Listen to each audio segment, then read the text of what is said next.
All right, what is going on, guys? Welcome to the very first episode of the Lightforce Podcast. I am Noah.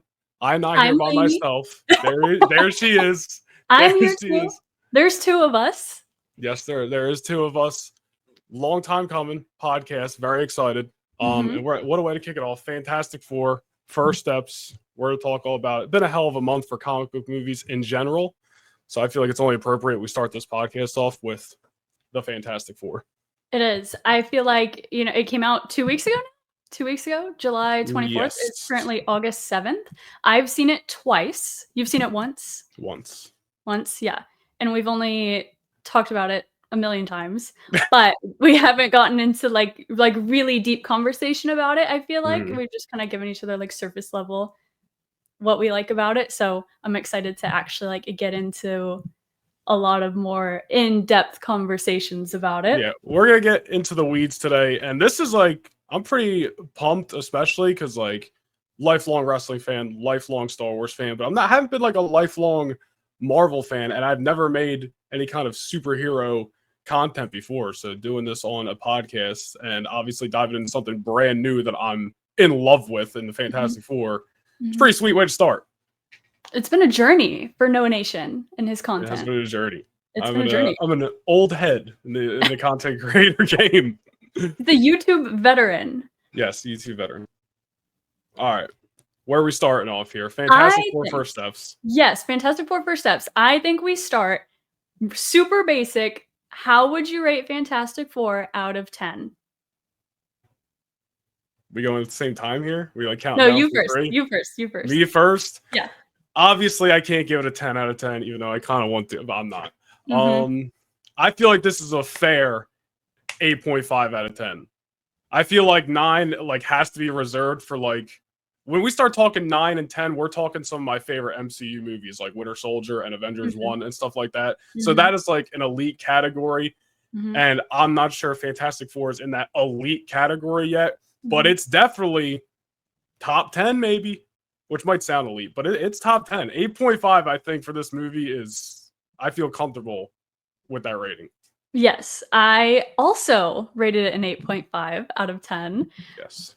Cheers. I think that the first time I watched it, I think we talked about it after the first time I watched it, I went into it with a lot of expectations, which I wish that I hadn't.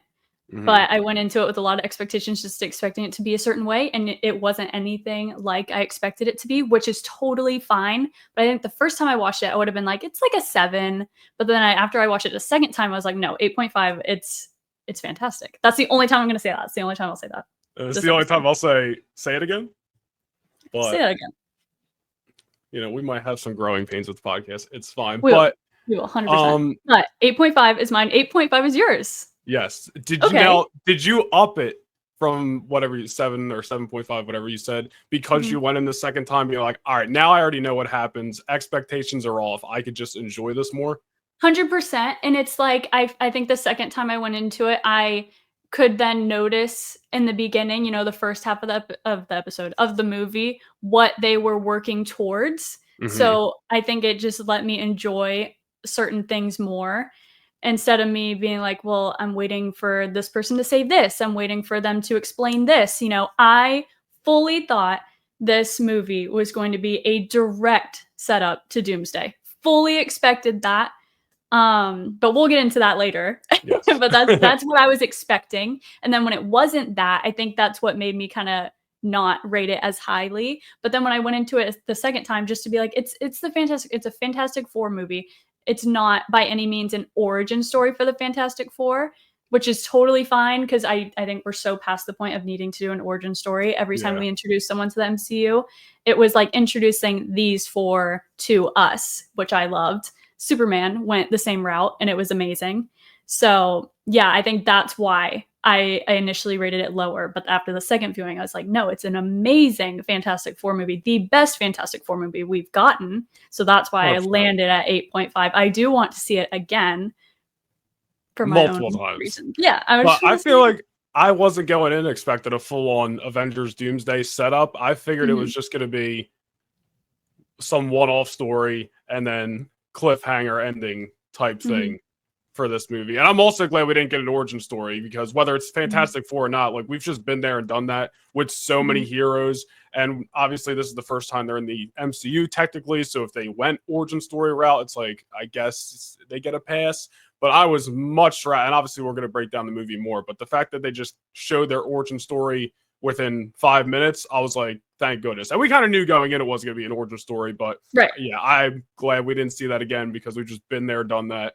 I'd rather just see a different story, which is what we got. So I was very much pleased with the overall story of the movie. Obviously there's little things here and there, but definitely 100%. And we'll get into the things that made it, obviously neither of us rated it out of 10. So neither of us gave it a 9 or a 10. So we both obviously have reservations as to why we didn't, but we'll get into that later. But for now, I just want to talk about our favorite parts of Fantastic Four. It's a very, very different. It's so different from anything we've gotten from the MCU. It's different from any kind of Fantastic Four movie or anything that we've ever gotten. Actually, it came out 20 years later, 20 years after the first Fantastic Four. So I think the family dynamic in this movie hit so much harder than the 2005 movie. I think it was so wild to me seeing a Fantastic Four that was so tight-knit. And like, yeah, Johnny and Ben had their back and forth, but it was like endearing. It was fun for both of them. It wasn't just Chris Evans shitting on the thing every chance he gets. You know what I mean? It was the family dynamic. I think I've seen everyone talk about how much they enjoyed seeing them be so tight knit and so close, and just have so much love for each other, because I like how we met them 4 years after they've already been this group. So there's no more growing pains. It's just they're like seasoned veterans in the realm of superheroes. So yeah, that was like one of the best parts of the movie. Like, not only did we get to skip the origin story, but we also got to skip, like you said, all their growing pains together. Growing pains with the podcast. Like, I have a dog who's gonna bark. That's just Max. That's just Max. He's kind of gonna be like the mascot of the podcast. Yeah, it is what it is. He's like my thing.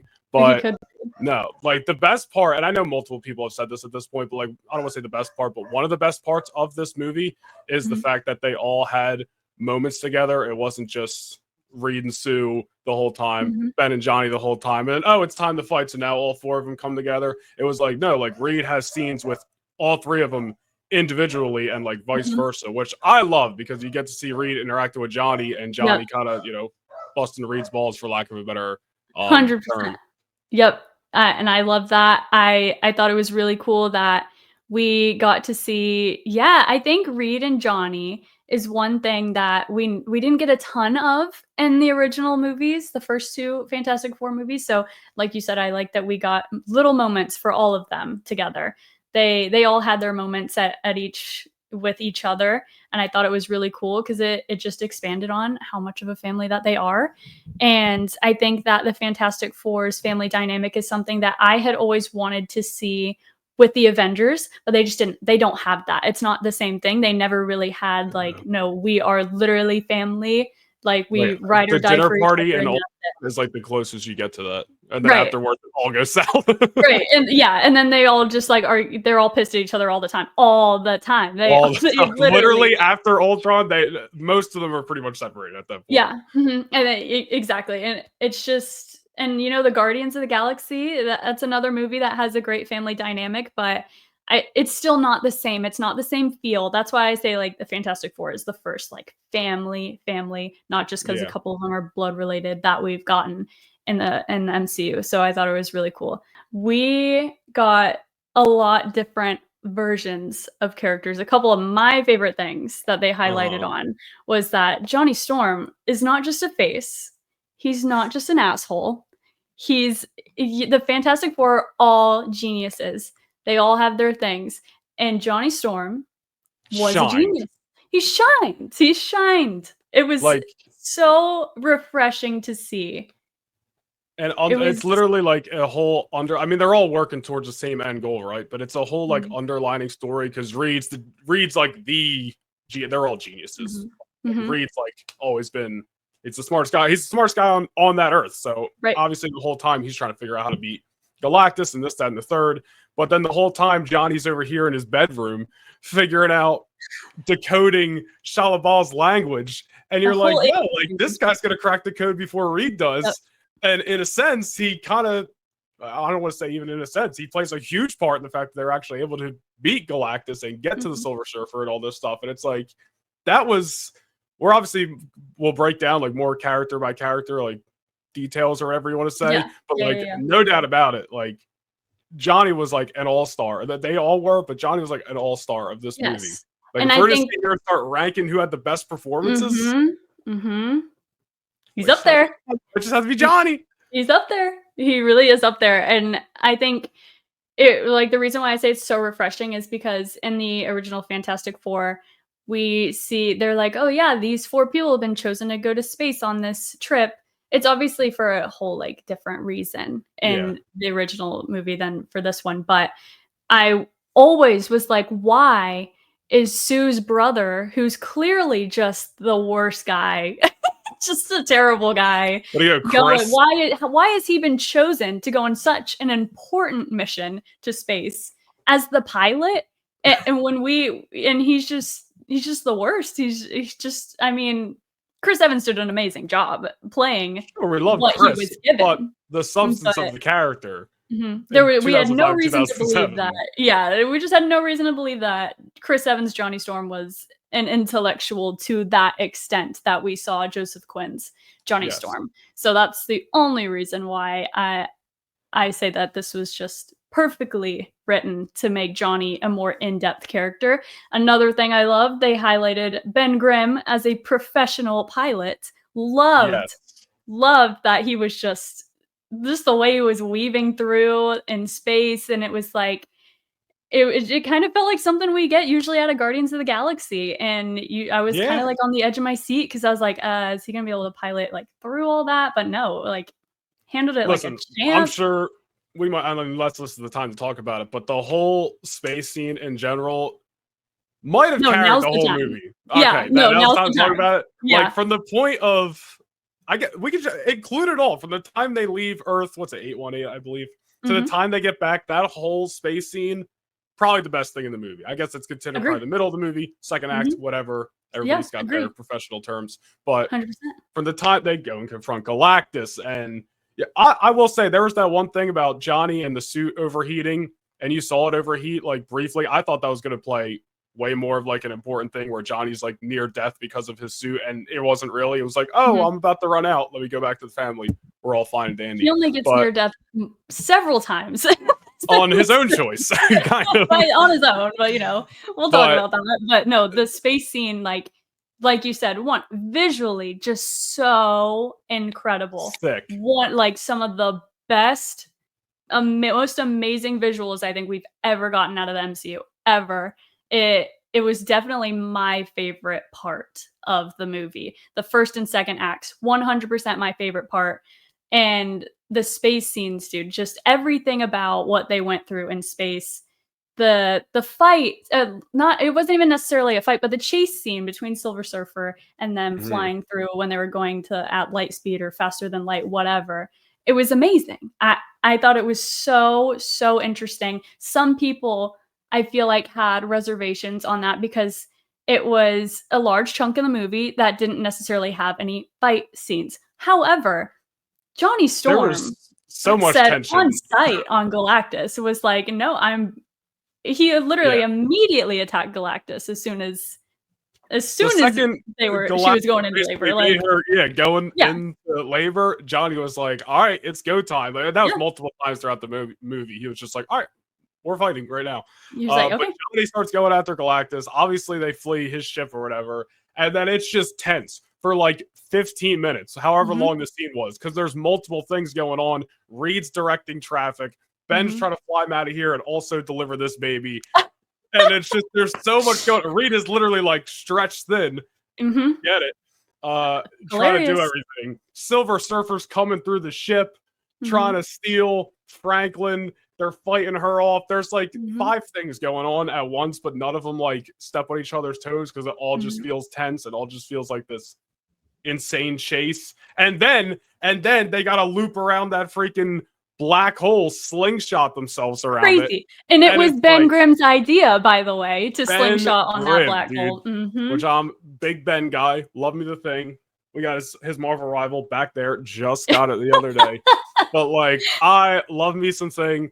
He's a Thing so guy. The fact that he had, honestly could have used a little bit more Thing shining in this movie. And I'm not trying to like be like, oh, because Johnny got this big shot, I wish Ben did too. But like, he had some moments in the movie where it's like, all right, just give me like Ben and Hulk like punching each other in the face next time we see them, and I won't say a complaint. Never again. No. I won't say anything again. That whole space thing. It was so good, and I don't like that coming out of Fantastic Four. You know, you read things online. I don't like that I was seeing so many people say this film lacked action, and I even saw early reviews of people, you know, kind of saying some people might not like this movie because it kind of lacks action. It's heavy on the dialogue. The dialogue is incredible. Incredible dialogue. I loved that they were able to crack the occasional joke, but not derail from the weight of the plot and the heaviness of the plot and what was going on in their situation. Love that. It wasn't a Thor Love and Thunder.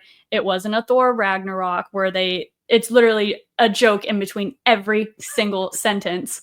Love Thor Ragnarok, but that's the way it was. And you know what? It takes away from the tone. Yeah. And like, we both enjoy Ragnarok, but it takes away from the tone of the movie. And this movie, you feel the weight of the situation the entire time. Johnny and Thing provide amazing little bits of comedic relief, but it doesn't take away from what's going on in their situation. Yeah. But before you shift off that though, especially with the tone of the movie, I loved how like the first like 15-20 minutes, obviously you go through the montages, you're seeing how everybody basically worships these guys because they're the heroes of this earth, and like everything's kind of like fine and dandy, but the second Silver Surfer shows up, boom, 180, tone completely shifts, and now everything's serious, and it's like, the movie just like business just picked up, and I love it.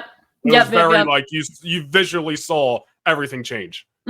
Exactly. And like I was saying before, how people were saying that this movie lacked action, I could not disagree with something more than that statement.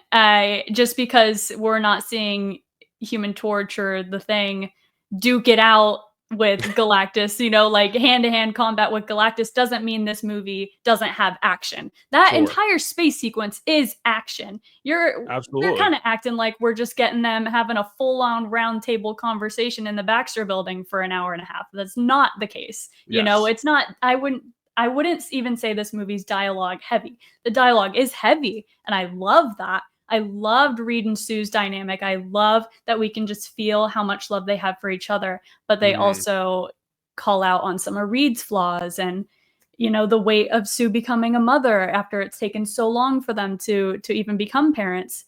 And I just, I think the action and the dialogue, I think they were amazing. I think they were perfect.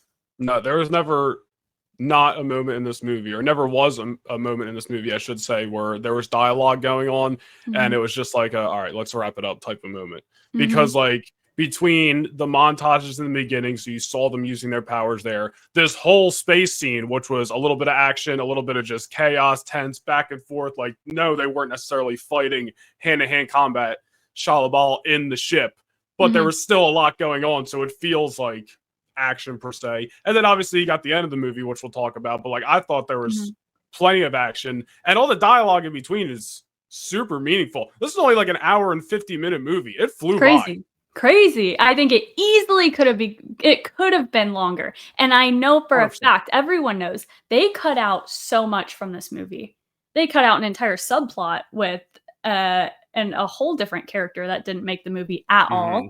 I don't remember his name. I don't even remember the actor's name, but everyone will know who I'm talking about. So that didn't even make it. There are scenes from almost every trailer that didn't even make the movie. They were using scenes to promote the movie that weren't even on your mind. The movie. The one that pisses me off, I think, the most is that beautiful scene of Johnny falling back to Earth after getting hit off of Silver Surfer's board, and you can see literally the entire Earth below him as he's slow-mo falling back to Earth because he doesn't have the oxygen to flame on yet. not even in the movie is crazy to not have that in the movie. It's fine, but it doesn't take away. But I think it's crazy to not have that the one scene that you're promoting in every trailer. We did see that a lot. Not in the movie. Yeah. Also, there was like dialogue in, I think it was definitely the first trailer, and they probably used it more, of Sue talking to Reed, and she's like, Ben's always been a rock. Johnny's Johnny, and then says something about each of them too. And I think we still had that scene of them talking in the bed, I think, when they were just kind of like without Franklin. Right. Maybe but that dialogue necessarily did not happen. Yeah, that did not happen. And I don't know the exact dialogue, but I know they edited that when right after she finds out she's pregnant and they're having dinner, and Johnny's like, you're going to be the best mom. Blah, blah, blah. Like, they definitely edited that differently than what we saw in the trailer, which I'm fine with. I'm not complaining. I thought it was a beautiful scene. But I think it's an odd choice, though. Like, some of it is just like, why is that? It doesn't seem like it would have hurt anything. And another one that you just reminded me of, whenever Sue walks in on Johnny, like, going through the papers and trying to decode Shalabal's language and everything. In the trailer, he's like laid up casually on his chair with the spacesuit on, and she walks in and he flips up the visor and goes, hi, and he's like laying down. In the movie, he's just like casually sitting there looking at the papers, and but he does have the helmet on one of those times, he has the full suit. Yeah, he has that. Is it just the helmet or is it the full suit? I think he might have the full astronaut suit on. I think he does. And he does, like, it happens, but it just happens differently. And I think that I don't know if they changed it because they wanted Johnny to still be a little bit more serious, but I kind of would have liked to see him lounging in the chair, because then we still get, he's literally an intellectual trying to decode a foreign language, an alien language, but he's also still Johnny, with the casualness of him lounging in the chair. But this was him like scouring over all these papers, and then she lightly like pushes him. There's records everywhere. It's just little things like that I'm like super interested to know why they changed little things like that. But I can only other than that, it's fine. And we don't have to go down the whole thing because I'm sure they do this all the time, but just like, hey, Final watches the movie, this thing comes out in a month, how much more like tighter can we make it, cut the dead weight? Maybe that's it. I don't know, I'm not a filmmaker, but it's really interesting. I would love to know what made them cut scenes that still happened, but they just decided to go with a different version of that scene. It's just interesting. Even Reed's like on the chalkboard in one of the trailers and talking about how he made some bridge and yada yada yada, and he's like, he bent something to space. I don't remember the exact quote. And then he's like, and so heard, which I assume he was talking about Galactus and Silver Surfer, but like, that's specifically not in the movie. I don't know. We could sit here all day and be like, that wasn't in here. That wasn't in there. Yeah. But it was just an interesting thing. It's interesting that there were so many scenes that weren't in the movie. It easily could have been longer. I would have loved if it was longer. I think Superman was longer than this movie by a good 2:10, I think. Actually, yeah. I just would have loved if it was longer. That's the only thing I'm complaining about. I would have loved to get. I mean, I guess that's technically a good thing because we were like, now we want more, which I'm sure we'll talk about at the end. But 100%. But I think another thing that we have to address is how amazing Galactus and Silver Surfer looked. It was spectacular the way that they both looked. I think there was so much skepticism going in about Silver Surfer and their choice to use Shalabal instead of the male version of Silver Surfer. She was so good. Julia Garner, spectacular, was so good.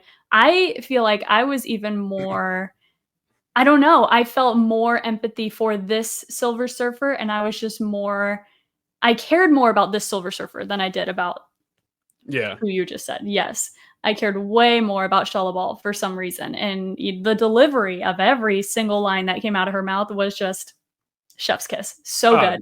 That's her first arriving on Earth and delivering the I herald your beginning, I herald your end. Like that is going to be one of those things that are replayed for years to come. Very simple lines, very simple scenes. But she ate that up. Delivery, that's what I'm saying, dude. She ate that up. Like, it became a TikTok trend. She ate. Absolutely.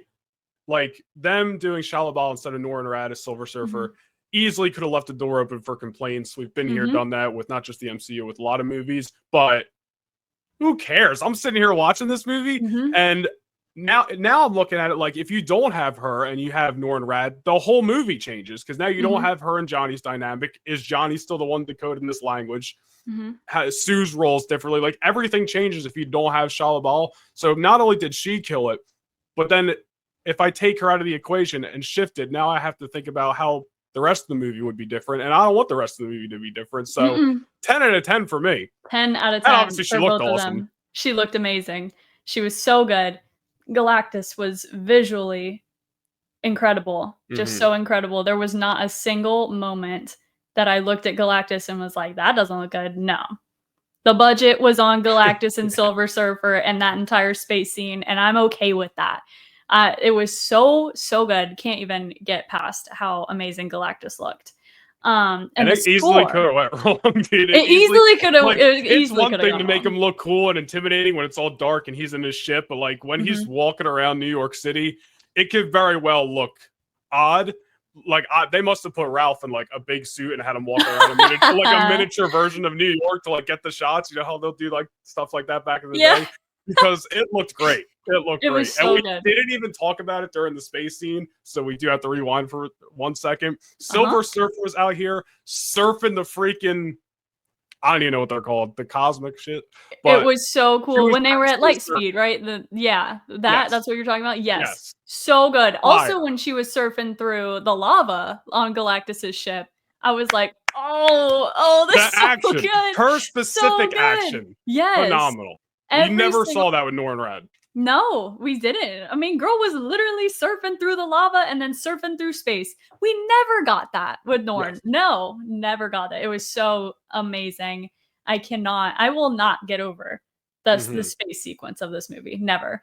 It was so good. And the score just brought everything together. Michael Giacchino is a visionary. How do you come up with such a score? Like, fantastic. Amazing.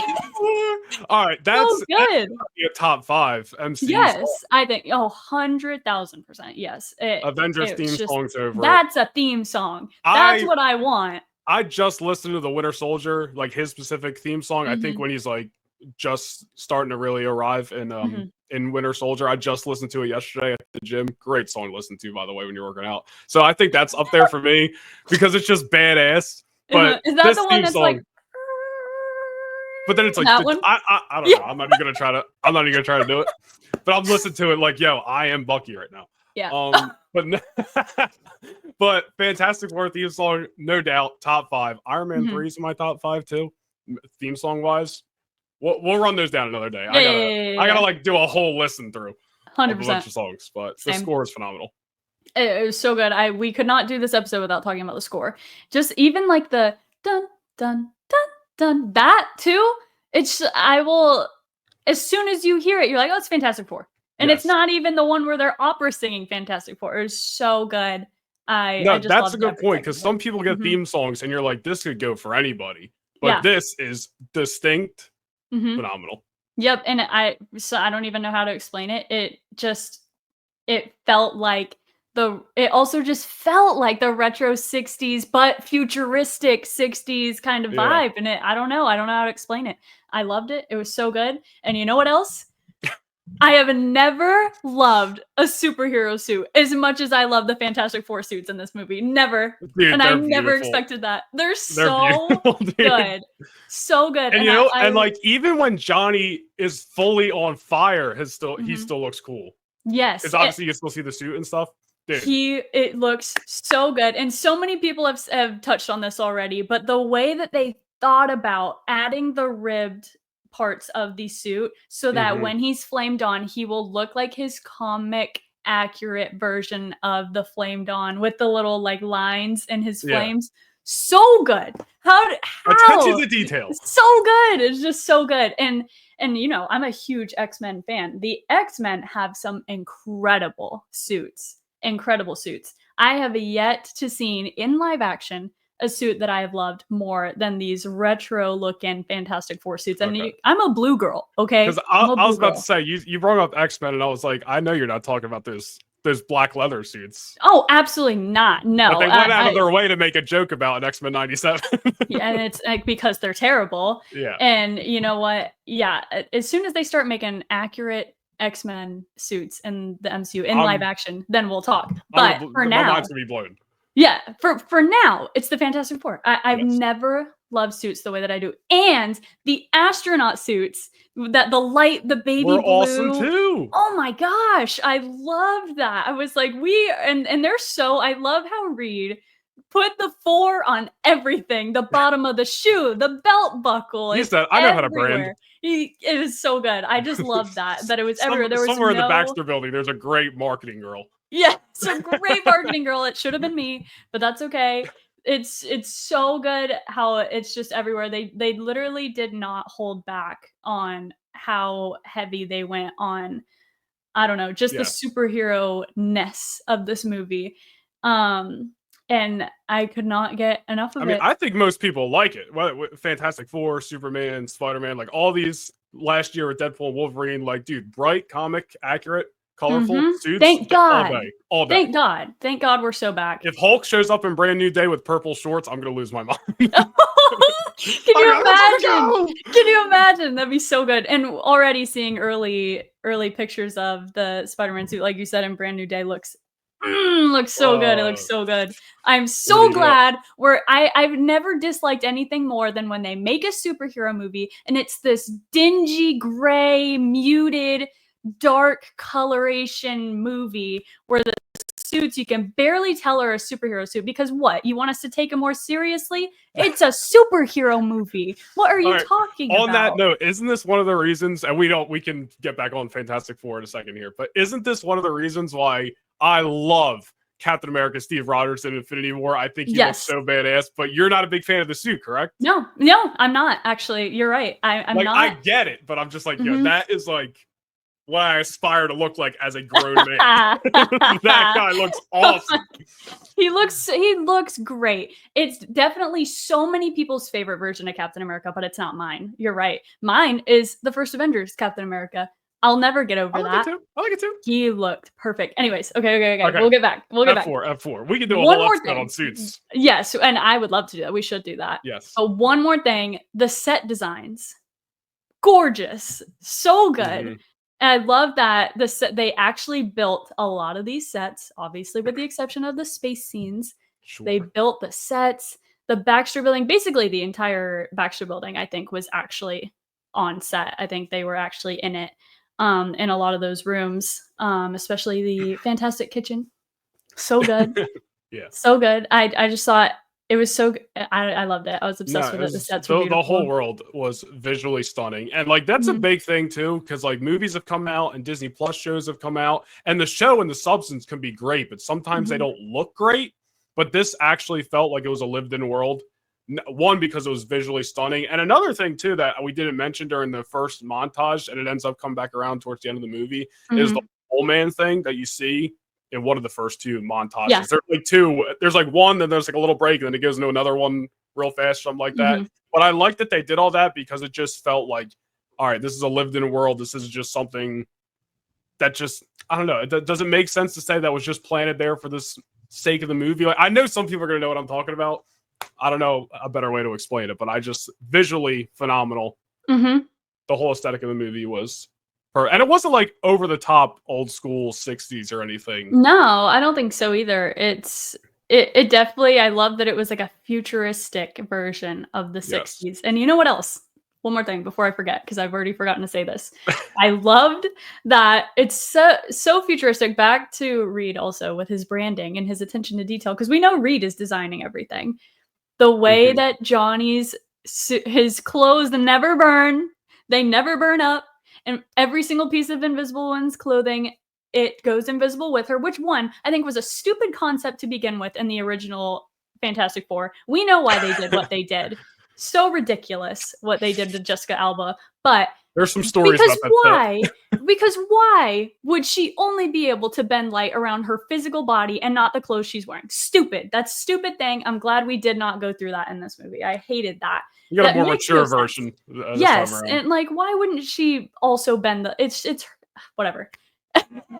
Whatever. I'm talking about clothing. When the thing's walking around town in his top hat and trench coat. The trench coat thing. Cool, He was so good. So good, dude. The trench coat thing. I'm so glad we got that in this movie. I just love it. Did you like how Johnny just kept petting Herbie like he was a dog? Because I thought that was hilarious. Yes, Herbie and Johnny, one of my favorite dynamics in this movie. Every time, him calling him Herbert, the little scratches on the head. Herbie was like, I have glasses for you, Johnny. Yes, Johnny. I love it. Loved it. It was so cute. Great way to incorporate Herbie in the movie. Yes. I love that they did it. Herbie was great. It's such a cool detail to add, I think. And it brought so much, like, Herbie baby-proofing the Baxter building was hilarious. It was so funny. The thing tripped and fell on a baby gate down the stairs. It's so funny. And Human Torch was setting off the fire alarms. I loved it. It was so great. Yeah, it was. Fantastic. I swore to myself that we'd only say that a couple times. No, that's the 10-year anniversary of that movie, like the other day. So okay, so we can say it. Okay, yeah, so we'll just okay. Now I'm just gonna say that the whole time. But I think we've talked about how much we love the movie enough. It does not mean we don't have reservations on this movie. Like I said before, we both rated it an 8.5. I think that the main reason why I didn't rate it a 9 or 10 out of 10 is because the third act was weaker. I don't want to say it was weak. It was weaker. You know, you want a movie to land the plane. And I think there was some turbulence on the way down as they were landing the plane in the third act. It was not, at the final fight scene was not my favorite. It wasn't my favorite. I agree. For whatever reason, it just wasn't. A couple of my least favorite things about it, I had no issue with them defeating Galactus by pushing him through a portal. Because how the heck else are they going to defeat him? They didn't hurt him. They pushed him through a portal. He wasn't a weak Galactus by any means. You know, they didn't defeat him. They just they tricked him. You know, Reed outsmarted him. Yes, they just somehow narrowly escaped him. But Sue pushing him through the portal, great. She got that mom strength. It made so much sense to me. But it went on for a little too long. We were doing this for a long time. You guys for a really long time. And I just think it took a little bit too long. And it didn't make me like the movie less. But I think that we could have gotten a lot more displays of the others' powers in that span of us pushing Galactus for however long that was. Another part of that is that I think the strongest we see them with their powers, Human Torch absorbing all that fire in the opening montage. Oh yeah, we didn't even talk about that. That's didn't know he could do that. No, yeah, and I wrote that down too. It was so cool that he did that. I had no idea he could do that. And then, but my main gripe with that opening montage is that the best scenes of them using their powers happened in that opening montage and not in the final fight scene or, you know, any other time in the movie. It was just in a montage. We got a 10-second, if even, clip of Johnny Storm absorbing all the fire in a city block. Yeah. And then just saluting and flying away. And then in the final fight scene, he lights up Galactus a little bit, saves the thing from space, does a little team up move on Galactus.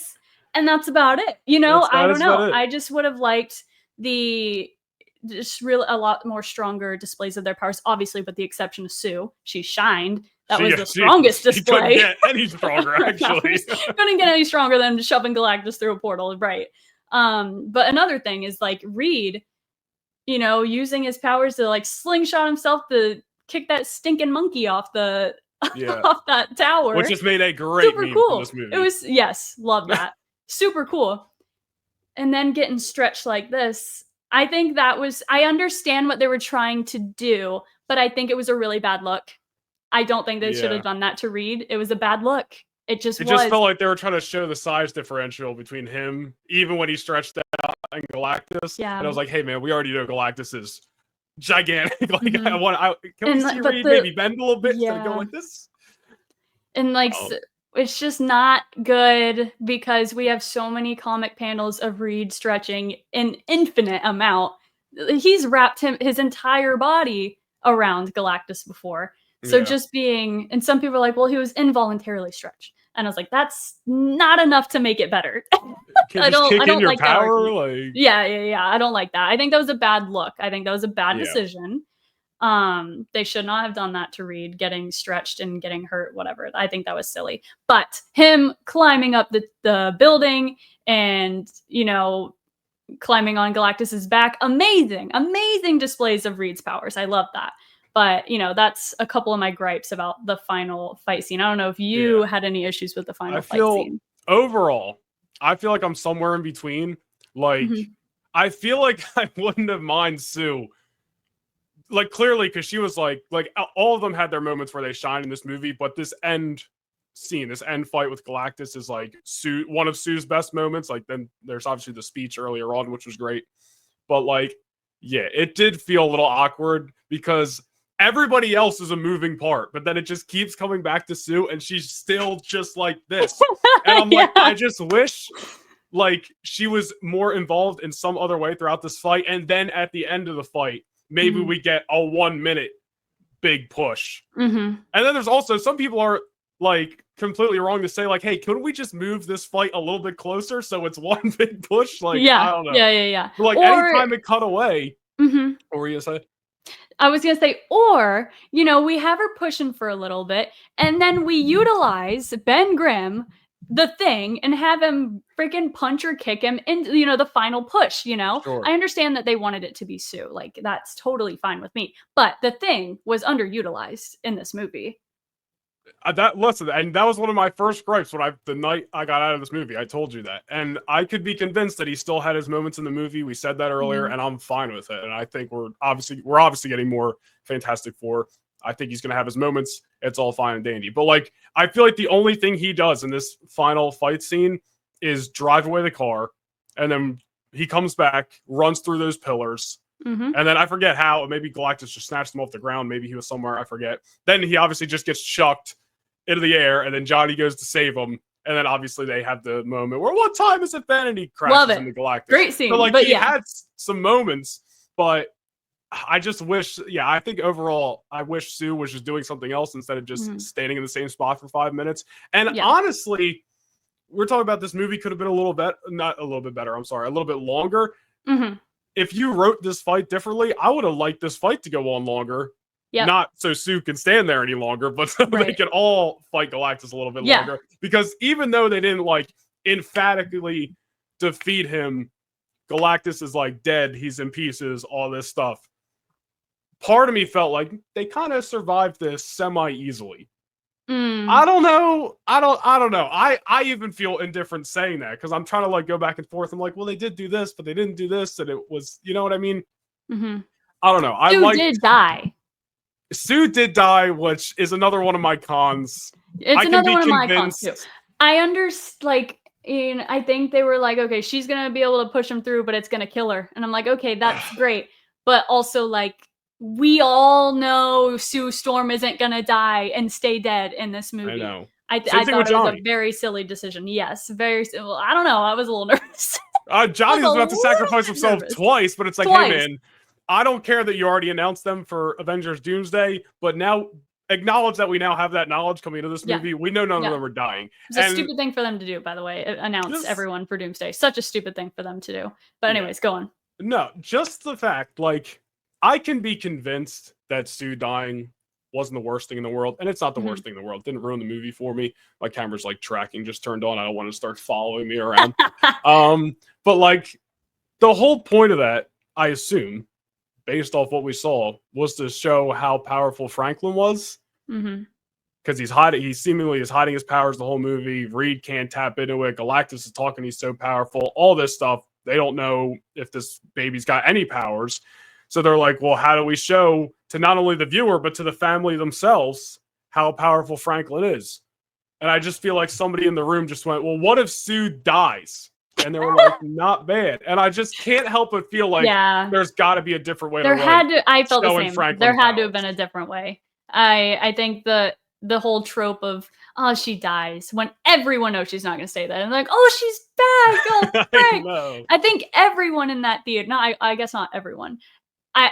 Of course we knew, us who knew Franklin's powers, knew Franklin was going to bring her back to life. I feel like another thing about the Sue dying too, on top of the fact that it just feels very like on the nose, like let's just have her die and then Franklin's gonna save her. That whole scene itself of them mourning Sue it was probably only like 2 minutes, but it felt like 5. I was it like, took hey forever. Guys, can she just wake up already? Yeah, like to the point where it was kind of awkward. Yeah, it kind of killed me. I was like getting a little bit awkward in that. It was too long. Another scene that was a little bit too long. We go through like Reed's mourning her, and then Ben puts his hand on Reed, and it shows Johnny, and Johnny could have looked a little bit more upset. Just saying, he could have been a little more distraught than that. He was probably in shock, and I can get that. He's trying to hold it together for Reed, maybe. Right. I don't know if this is a more stoic. If he's just because, he is who he is, he has bravado. He's not as like emotionally driven, maybe an outburst of emotion from Johnny isn't in character. I don't know. I guess it's not for this one, for this Johnny. I also was like, I feel like he could have been a tear didn't even fall on this guy's face. I know. Like, he teared up. All over here. Yeah. And then Franklin finally reaches out and like put his head or hands, whatever it was, on Sue, and she wakes up, and like all fine and dandy. Great moment, right? Yeah. Really just brings the family together. But like, again, not to sound like a broken record, but I just can't. And I'm not going to sit here and act like I got the answer of what they could have done. But I'm like, there had to be a better way to show how powerful Franklin is and tease what he could mean for Doomsday and all this stuff, and why Galactus is after Franklin and all this. That wasn't, hey, Sue dies, but then she's going to come back to life 3 minutes later. That's the con for me. It didn't ruin the movie. No. Absolutely not. No. Still loved it, but that is a question mark for me. Yep, that was definitely just not my favorite way that they could have directed the final fight scene. Yeah, agree. And that's why, like we said, the third act is not my favorite. It's not my favorite. I think the best part about the third act was Johnny figuring out the alien language and, kind of winning Shalabal over to eventually lead to her sacrifice, which was great. I know I discussed this with you and another friend of ours. As soon as Johnny said, tell Uncle Franklin, Uncle Franklin, how old is this guy? Tell Franklin Uncle Johnny loves him. As soon as he said that, I was like, nah, we haven't seen the Silver Surfer in 30 minutes. She's about to bust up in here and sacrifice herself. And I didn't have an issue with how fast she changed her mind because, she had been, I feel like she had been kind of compartmentalizing all of that emotion and kind of trying to forget about all the people she was sacrificing to Galactus. I think she was just kind of keeping that shoved way down, but having it thrown back in her face like that, I can definitely see it immediately like flipping a switch like, oh God, I can't let this happen again. Yeah. So I had no problem with that. It was just, to me, it was predictable for Johnny to be saved by Silver Surfer. But I'm okay with that. Though. I want him to live. Yeah, that's true too. I have no problem with predictability as long as it's good. Like I can see it coming from a mile away, but if it's good, it's good. Like it's not going to mind me. And it was good. And I love Johnny broadcasting all the cries from all the Earths that have been sacrificed and Silver Surfer kind of being frazzled, and then she goes off. I just wish she didn't disappear for 30 minutes, come back on screen, knock Johnny to the side, go after Galactus, and then boom, it's like 10 seconds. And you're like, what? Like, I feel like I could have used one more scene with the Silver Surfer after she went off. And at this point, we already saw like her backstory. We saw how she obviously sacrificed herself for her child and her world and all this stuff, which is a great parallel in the movie because Sue says the complete opposite, which we can touch on in a second. But I just wish, and it's obviously like it's obvious, like you just assume that the second Silver Surfer leaves Earth 818, that she's probably going to come back and do that. And she's probably been spending the whole time in between contemplating that. I just wish she didn't come back and was gone within 15 seconds. Yeah, I agree. And a part of me feels like that might have been some of the scenes like we were talking about earlier that were cut from the movie. I feel like there may have been some little bit more dialogue. I obviously don't know, but I think maybe that was something else that didn't make it. And they were like, nah, she can just sacrifice herself right away. It's fine. Which I don't have a problem with it. But I understand where like people are coming from when they say like it was a really quick switch up, but to me it made sense. It wasn't her emotions that were even the quick switch up. It made sense, all this stuff. It was just the fact that she was back and then she was gone in 15 seconds. She knocks Johnny out of the way. She runs into Galactus. They go into the hole. Boom, gone. I was like, what? I was like, man, I just wish we could have got like another minute. And I don't even know what they could have done. Like how they're already struggling to fight Galactus. It's not like she's over here fighting a normal sized person. So there's only one thing to do, and that's run right into him. But it just happened so fast, and I was like, oh. And I was like, dude, first Johnny was about to sacrifice himself, then Shalabal comes in and actually sacrifices herself, and then Sue dies right after that. It was just a lot in like 2 minutes. Yeah, it was definitely a lot. Noah's just saying that though because he loves Silver Surfer, by the way. Sure. He was just like, no, she's gone. Damn. I would love some more Silver Surfer. I don't know how, because I don't think she's gone forever. She's neither of them are. Yeah, neither of them are. That going through the portal doesn't kill them. So, it's open-ended. They could definitely come back. Sure. I mean, where they got sent to the other side of the universe, I don't know. Yeah. But. Yeah. I think that I don't know if this is true, but I think we both noticed that there's been rumors about a sequel. I think that would be really cool. Get me too excited, Marvel. I think that'd be really cool. I think it's unconfirmed. The rumor is there's going to be a sequel. I would love that. Love that. What that would look like after Doomsday and Secret Wars, I have no idea. But it better be with all of them, and it better not be called Future Foundation, because you're not taking Johnny Storm from me. We could dive into that a little bit, because I have a couple of thoughts, but obviously we can wrap up the con talk, which I really don't have any other cons of this movie. Like, I wish we spent a little bit more time with Silver Surfer before she sacrificed herself. I wish the end fight was a little bit different. Not that it was even bad. And I just wish we could have found another way. Because Franklin was super important to this movie. Like, coming in, I didn't realize how important he was actually going to be to the overall movie. He's literally, like, anchors the entire story from the moment. Like, literally the first scene, you find out Sue's pregnant, and then he saves her at the end. Like, he's a big part of the movie without... He's a baby. He doesn't say anything. Yeah, and I think jumping off of that, I think my last kind of little about this movie is that I thoroughly enjoyed the subtle nods to Doctor Doom, the empty seat at Latveria when they had their little Future Foundations meeting. But I'm nervous going into Doomsday, because we don't even know what he wants. We don't know anything about his motives. We know he needs Franklin. We know, but we don't know anything about this Doom. I thought going into this movie, like I said earlier, that we'd get at least a little bit of a setup, a little bit of a nod. Obviously, I knew he wouldn't be the main villain. I knew it wouldn't be something that we spent a lot of time on, but I kind of thought it would be like Guardians of the Galaxy, where Ronan was the antagonist, but Thanos was also, in the bigger picture. He was referenced. He was even in it a little bit. And we learned what Thanos wants in Guardians of the Galaxy. We learned that in Guardians of the Galaxy. Yes. And I thought that's what this movie was going to do for Doomsday.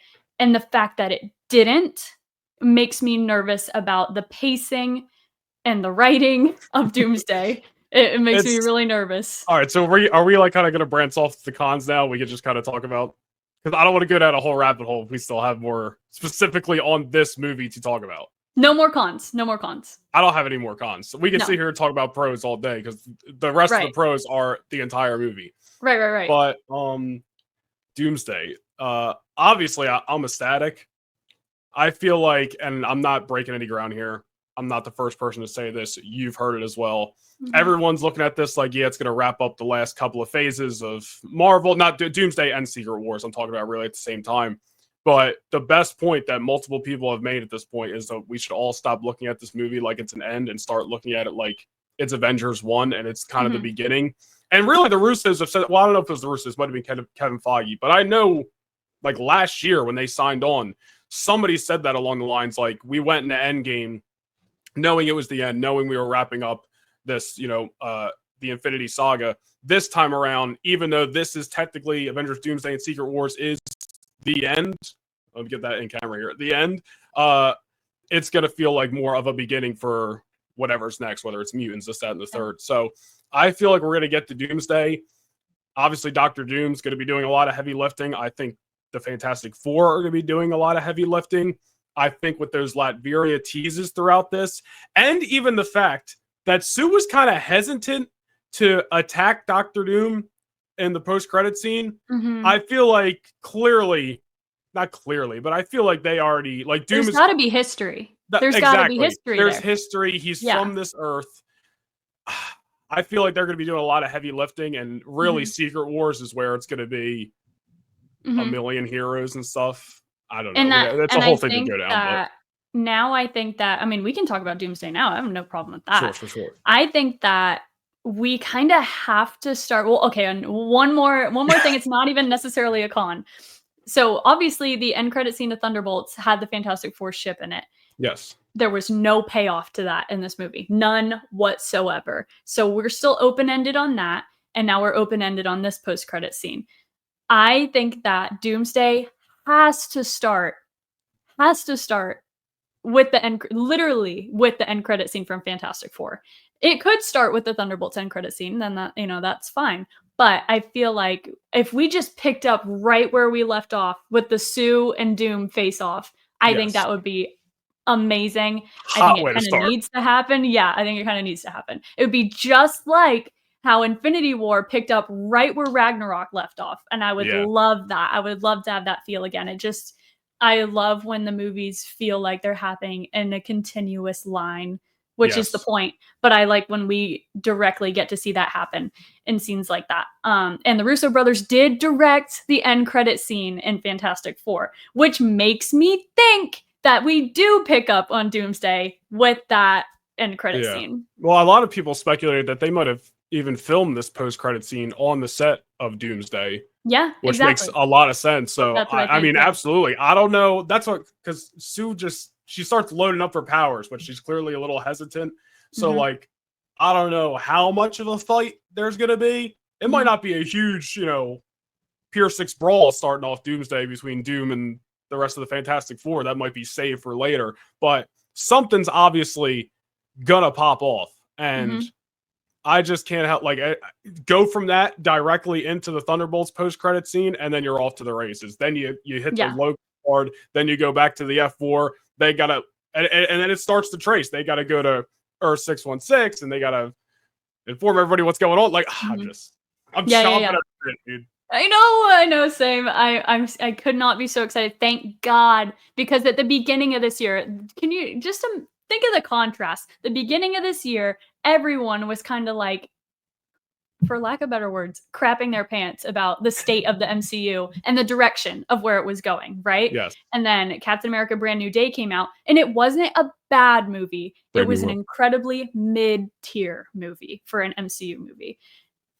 And then it was like, oh, crap, Doomsday. At the time, Doomsday was supposed to come out the following May, a year from what is it called? Brave New Day. Brave New World. Oh, now we're mixing them together. You messed up, and now you're messing me up. I did.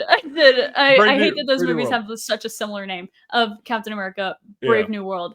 It literally released. It was supposed to be a year from when Doomsday was going to release. And then everyone's like, oh my Lord, what are we going to do? At least that's how I was feeling. I obviously can't speak for the entire fan base, but I feel like for me personally, I was like, how are they going to get us ready for Doomsday with 2 more movies left? And then Thunderbolts came out, and they knocked it out of the park. It was so good. Arguably, I think Thunderbolts, I need to watch it again. I think Thunderbolts and Fantastic Four are even for me. I think they're pretty even. For what they are, I think they're pretty even. I don't like one more than the other, because I think they're always very going to different favor movies. the All-Stars, it's like Fantastic Four, because they're Like these are main event players, is what I'm Yes. saying.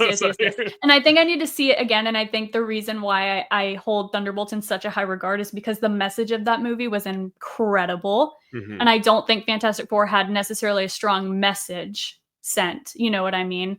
But Thunderbolts had a very strong message to deliver to its audience. And I love that about a movie. I love when you can come out of it and be like, man, I felt so like seen in a movie. You know what I mean? I love that stuff. But disregarding all that, Thunderbolts came out and I was like, oh, okay, all right, here we go. Like that was so good. It blew me away. I went into it with zero expectations, just wanted to see it. And then I remember we saw it, and then I like immediately called you and Grayson, our friend, and I was like, my brother, like we are so back. That's gonna be one of my questions here at the end. Like, all right, point blank, yes or no? MCU so back? Question mark. And I think after Thunderbolts, I was like, I would have said a very hesitant, we're moving in the right direction. And then Daredevil Born Again came out, and I was like, oh my gosh, which I still haven't clicking. Seen, which he still hasn't seen because he's not there yet, and it's okay. And I won't spoil anything, but it was amazing, so good. And I was like, oh, they're still cooking. And then I was like, the biggest test is going to be Fantastic Four because it's right before Doomsday. Mm-hmm. And you know, at the time, Spider-Man Brand New Day was supposed to come out after Doomsday, and then they switched up, pushed Doomsday back, thank God they needed to December. And now Spider-Man is kind of the setup movie to Doomsday, which I don't think in any way, shape, or form the plot will set up Doomsday, but I'm glad. Maybe. Yeah, I'm just glad that they pushed it back. But I was like, okay, Fantastic Four is the movie before Doomsday. It has to set up. It's literally Doctor Doom. Why wouldn't I expect Doctor Doom to set up in the Fantastic Four movie for Doomsday? And then it came out, and I was like, oh yeah, 1000%. It feels like we're back. Like, I think that we're entering another age of the MCU being in its prime. We're entering a second prime, is what I'm saying. I don't think I ever gave up on the MCU.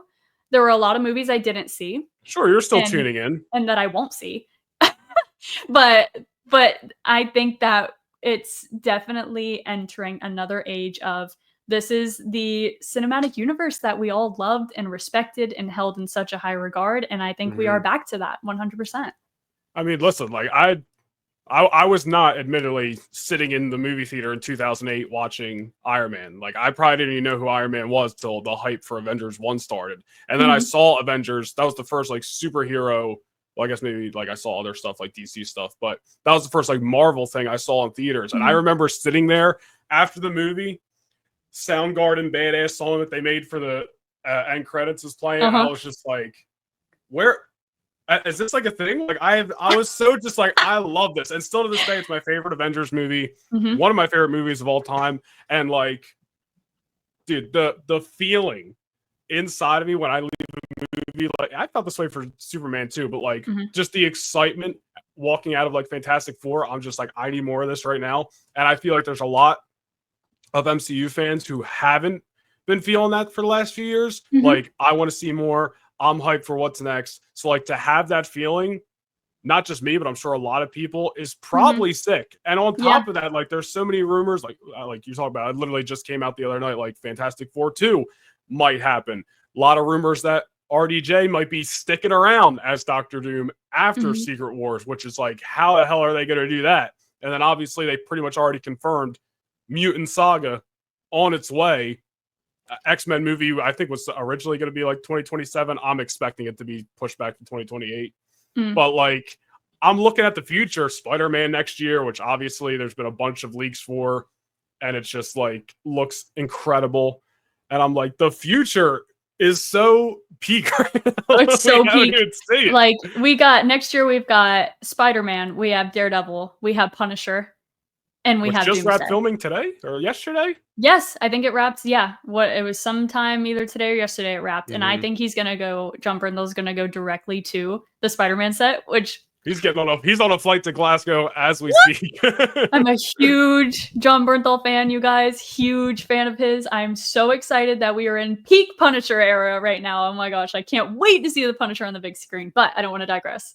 I don't know. I just think that, especially another thing is like the feel of even online, where the state of the fandom is online. Mhm. We've got that Travis Scott song kind of being the internet's anthem for this movie. We Yeah. have so many people cosplaying as the Fantastic Four. Everyone is like collectively so in love with this movie, I feel like, and it's such an amazing feeling when Yeah. the fandom is like uniting around something like this. It makes me No, so you excited. can It kind of feel feels the like No Way excitement. Home, honestly. I don't know if you were really there I was yet when kind of No like Way in Home and came out. out. Like I saw, Yeah. because I'm getting my timeline mixed up. Because like I saw all the Avengers movies in theaters, and I saw other stuff too. But that's during a Mhm. time where I wasn't super emotionally invested into the Mhm. MCU. But like I absolutely feel the feeling online, like you're saying. Like, dude, this Mhm. movie and Superman as well played a part in it, 100%. Yep. and the speculation of just what's to come. This Mhm. movie got me back into buying freaking collectibles, dude. I It's haven't true. bought stuff It's in true. like He got 2 a Herbie years. Pop. Look at that. That's what I got a Herbie Pop. Like I was so just riding a high this month that I Mhm. was like, yo, even I'm so back with collecting. Yeah. And I know that's just like a small thing, and I'm making a joke of it, but like it's true, dude. Like No, there's but it been is people. true. And like Invisible Woman is my first cosplay ever. And I wore it to the premiere. I wore it to a convention last week. And Mhm. you guys, the way that I didn't expect going into that convention, so many people were like, "Oh my gosh, like, can we take a picture, please?" And I'm not saying that in any way that it has anything to do with me. I think it has I was everything to like, do with the movie. I'm like that. No, it has nothing to do with me and everything to do with how much people enjoyed this movie and how people were like, yeah, that's so cool. It's the new suit. It's the new suit. You know, there's so much hype around it that everyone was super excited to see people cosplaying the Fantastic Four Yeah. at a convention, like literally a week after the movie came out, is all I'm trying to say. The I was so cool. the feeling I think has been restored. And I know there's Mhm. people online who will talk about box office numbers and this, that, and the third, but like, bro, these movies have been hitting. Yep. I'm pretty confident that Avengers and especially Spider-Man, who's like one of, if not the biggest superhero of all time, I think these movies are going to do pretty freaking well next year. Yeah. I don't Yep. think anybody needs to be worried about some box office numbers or stuff like that. Mhm. Listen, at the end of the day, I don't care about that. I don't care either, I'm not and making any money I off these hope box that office. exactly, and I hope that Kevin, Mr. Kevin, doesn't care about the office numbers either. I hope he hears the chatter about the movie more so than sees the numbers and the revenue. I obviously know it's a huge they literally do this to make money. I understand that. Yeah. But I don't think that this movie's box office turnaround in any way reflects how much the fandom enjoyed it. And 100%. whoever didn't go to the movies, you're on my list. You need to go see this movie in theaters. I'm going to go see it again. I'm going to see it a third time. I don't care. Because you know what? They're not going to turn this around quick and put it on Disney Plus. No matter what you think, they're not going to do it. And they shouldn't do it because they I agree. want you to go to the movies. Thunderbolt still isn't on Disney Plus. And I don't think it's going to be on Disney Plus anytime soon. So, and good. Listen, you're talking to somebody who wishes streaming services weren't a thing and we just had to buy Yeah. physical media because I love me a good DVD. Mhm. But like, I listen, I'm right there with you. And I don't think they're too worried about the numbers. And I think same thing goes for DC. They're both trucking forward. If they were that worried about Fantastic Four box office numbers, I don't think we'd be hearing rumors about a Fantastic Four 2, where they're literally part of the rumors is that they're so confident that between the good faith around this movie and the fact that this team is going to be the next two Avengers movies, the time we get to it, I'm just making something up, 2028 or whatever, when an F4 2 comes out, this great cast of characters, this team that's already phenomenal as is going to be better off, and that movie's probably going to do that much better. So I don't think Marvel should be sweating anything right now. No, I don't think so either. I don't think they will. I really hope that I hope that this changes everything. I hope after this movie, and people are like, okay, a lot of people love this movie. I hope that by the time we get to, Yes. I don't think a Spider-Man movie was ever in there. I don't think there was ever a question as to whether people would go to the movies to see a Spider-Man movie. But even if it wasn't Spider-Man, if it was any other movie, I think that this Fantastic Four movie made people be like, oh, okay, like everyone's loving this movie, and maybe I should go 100%. see the next one. That's all Right. I'm trying to say. But I think we need to jump back really quick. Sure. I think we should do a who do we prefer kind of between the '05 Fantastic Four and Okay. this new cast, because there is a lot of discourse. And I don't want to say it's bad discourse, but a lot of people have specific opinions on which actor or actress they prefer in their respective roles. So, do you prefer Johan Gruffud or Pedro Pascal as Reed Richards? Here's the thing. What's his name again? The original guy? I don't know if it's Johan or Johan Gruffud. We're going to call him 2005 Reed. 05 Reed. 05 Reed versus 25 Reed. Listen, I get people's speculation 2 years ago, whenever this cast was announced, like, Pedro, really? Guy didn't even shave his mustache for the movie. I get it. I get the concern. People have talked about Pedro fatigue. He's in this. He's in Star Wars. He's in a million other movies. I literally think there's something else in theaters, like, maybe this month, while this movie is that he's starring in. So, like, I get Pedro's, like, kind of that guy right now, but he crushed it for me. He really did it for me. And it's not just like he shined on his own. He shined in those scenes when it was just him and Johnny and him and Sue. Like, I thought he perfectly encapsulated Reed. And that's not to say that the 05 guy didn't, but the overall movie and how I feel about the overall movie is going to come into play here, because if I like this movie more opposed to the 05 one, and Reed's a big part of that, I have to pick Pedro. Yeah. And, you know, I think the more that we talk about it, and after I saw the movie a second time, I think the more that I start to lean toward Pedro. And I think that he will definitely become my favorite Reed after Doomsday, after we see him more and more and more. Because initially, I think my first watch, it was kind of difficult to get the Pedro out of my head. To get the Pedro out and see him as Reed Richards, as Mr. Fantastic. But, you know, in my second watch, I was like, no, he isn't acting like Pedro at all. And if you've seen Pedro Pascal in interviews or anything, he acts nothing like himself in this movie. So to say that he's just playing himself is clearly only because you're seeing Pedro's face, so you think he's just playing himself. Pedro Pascal is not acting like himself whatsoever in this movie. Not at all. I love The Rock, but I'll even admit he feels like he's playing himself in a lot of movies. Oh my gosh. I did not feel that way about Pedro. No. You know what I mean? Yes, 1000%. It's a great way to. I'm just saying that because, like, listen, I'll fight for The Rock any day of the week. Twice on what's today, Thursday. Yep. Love me some Dwayne Johnson, but I can admit that, you know, is that Black Adam or is that The Rock? Is that the final boss or is that Black Adam? Like, I don't know. Well, I'm looking at this and I'm going, this is Reed Richards. So yeah, and I agree. I'm going 2025 Reed. I think that, you know, I think 2 weeks ago I would have gone with Johan Gruffud. He visually is Reed Richards. The original Reed. He is the pick. He is what I would see as Reed Richards. I think if he had this writing that this movie had, I would have chosen him over Pedro.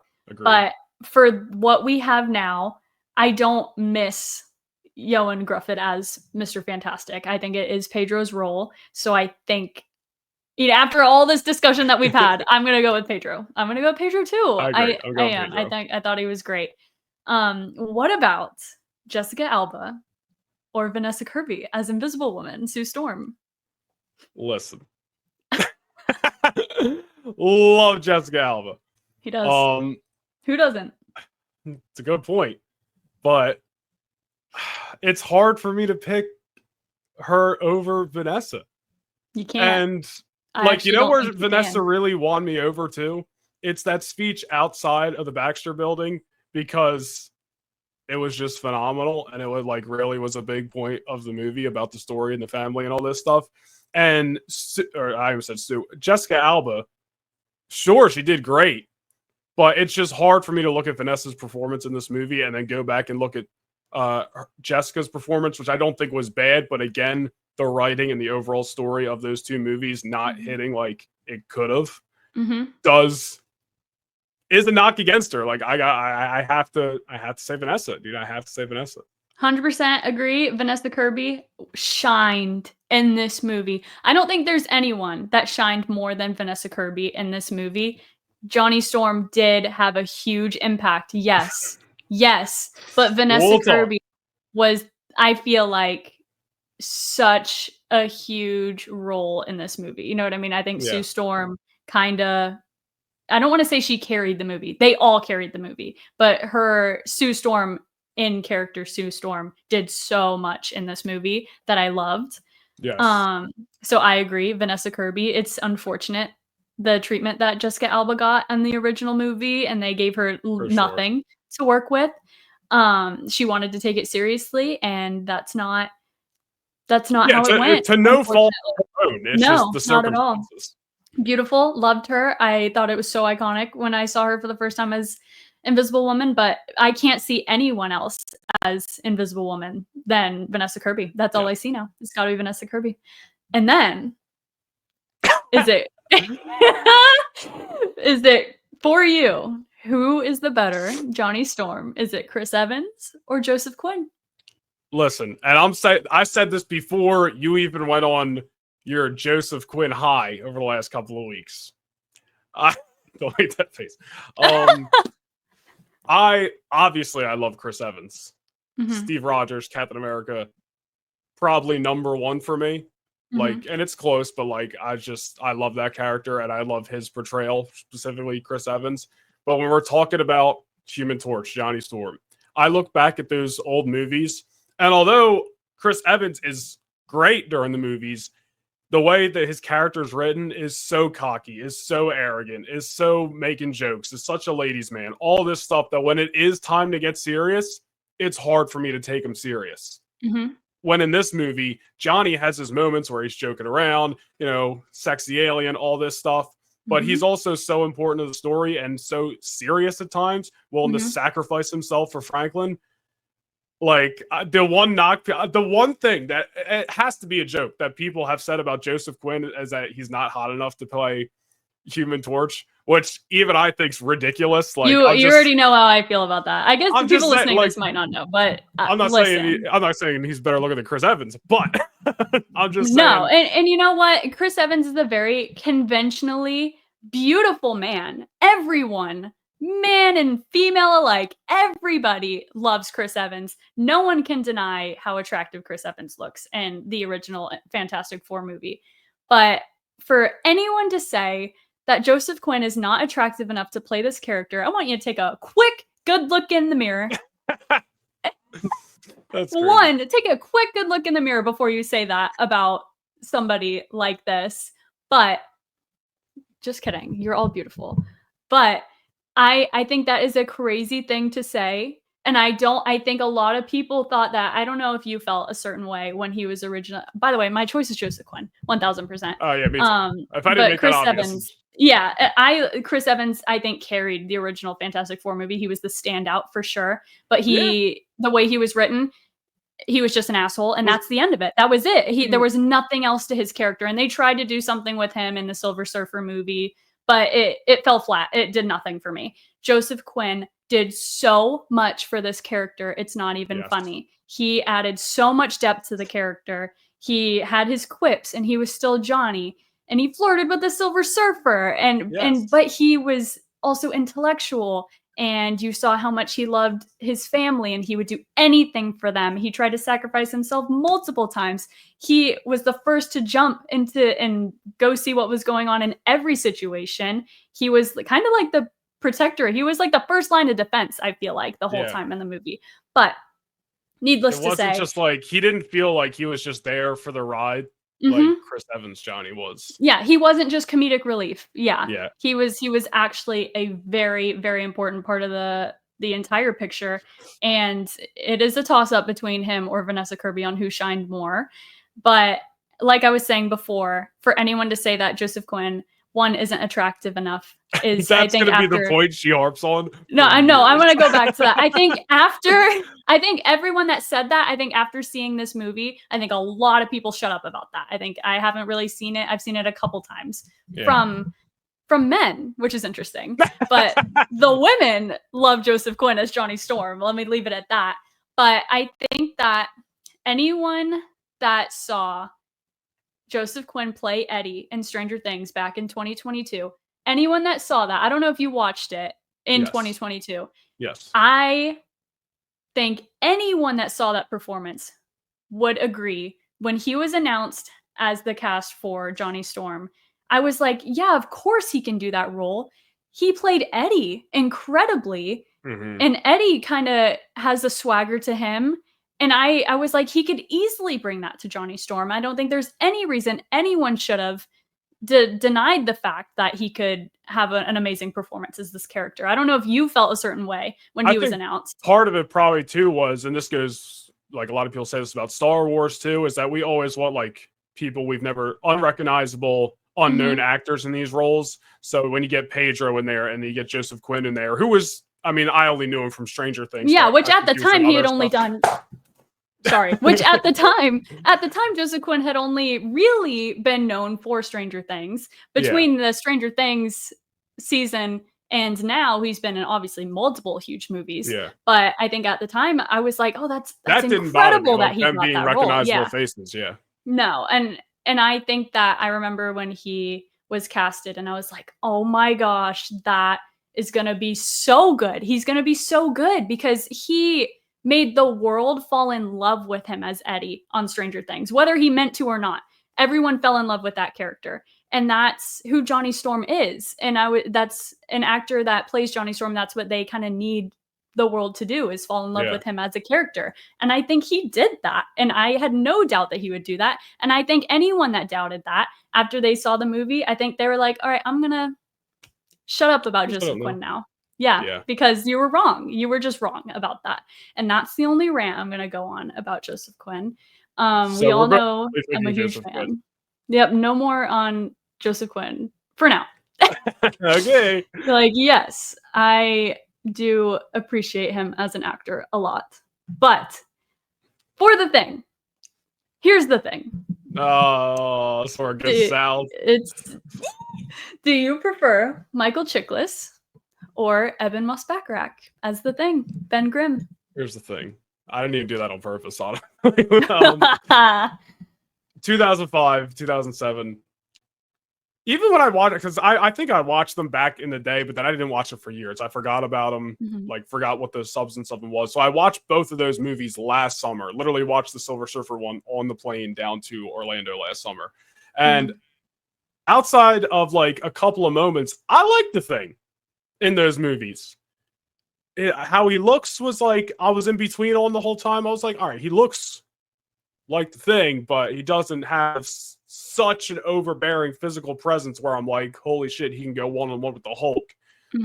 This time around, I gotta go. What's his name again? The new guy? Michael Chiklis. No, the new guy. Oh, the new guy. That's Eben Moss-Bachrach. Eben. Yeah, give me Evan. I'm sorry, dude. I gotta go. And I know you're gonna say something about his accent, but I just think it's maybe it's just clearly I'm just all on the new team. I'm just all on the new team. He is. He's sold. I'm sold on the new team. I think that he's also my favorite of the crew. So like I'm a little bit like, true. He's a thing guy. He's a thing guy. I'm going current day Ben Grimm. Back to you. I am torn because from the first trailer we got, where I heard Eben's very normal, casual voice come out of the Thing's body, I was like, what? I was like, yeah. and it grew on me. You know what? I had so many reservations before, but it grew on me for sure. But there were still some times in the movie when I was watching where I was like, man, that line would have hit so much more if he had the Michael Chiklis kind of gravelly voice. But I don't think that takes away. I don't think that's necessarily Eben's fault that he didn't have the gravelly voice. That was a creative decision, in my opinion. Yeah. You know, like obviously Michael Chiklis' voice doesn't naturally sound like that. But if I could take Michael Chiklis' voice and put it on this version of the Thing, you know, visually, it looks way better in this movie than just the stonified Michael Chiklis. Beard or no beard looks phenomenal. The beard was sick, honestly. I thought it was a great addition that they made. Yeah. But I think if I could say Michael Chiklis' voice and put it in, I guess I'll go with Michael Chiklis. I think I'm gonna go Michael Chiklis. Yeah. I'm disappointed. I thought we were gonna have a landslide here. I really did. I love Eben, and I think he was great. Is there a world where we see this team again and Ben Grimm shines? Doomsday, Secret Wars, Fantastic I Four hope 2, so. whatever. And you're I hope like, so. you know what? Opinion change. That's my guy. Yeah, I think so. Like I said with Pedro, I think if I just saw it a little bit more, and the Thing was obviously the one that was underutilized the most in this movie. Yes. I think it was the only underutilized one in this movie. But I think with more, if they gave us more, it could have grown on me more, his voice. Like in the space scenes, I loved hearing Eben's voice come out of the Thing. For whatever reason, you know how they're yelling back and forth. I was like, this is awesome. But then when he finally said it's clobbering time, I was like, oh, that didn't hit. It didn't hit. Two things about the voice. I guess it just kind of humanizes him a bit and really does sell the fact that this whole thing is just a big science experiment gone wrong. And then I'm only saying it now because you brought up the it's clobbering time thing. I hate that, one, Johnny doesn't say flame on this entire movie. And the Thing always says it's clobbering time in like a resisting way. Like, I wanted him to own it. Like, I wanted him to have a big moment and not just be like Johnny egging him on the whole movie, which was hilarious. But he doesn't say it in like an unironic way, or he does say it. Whatever. Point is, I mean? Yeah. I kind of like. I didn't have a huge issue with Johnny not saying flame on. I kind of like the idea that they're literally celebrities in this movie, and they made a whole cartoon about them. And I think it makes more sense for them to be given catchphrases than for them to just come up with them in their own heads. You know what I mean? So I think that what would be really cool is when they make the jump to Earth 616, if Johnny was like, wait, nobody knows me here.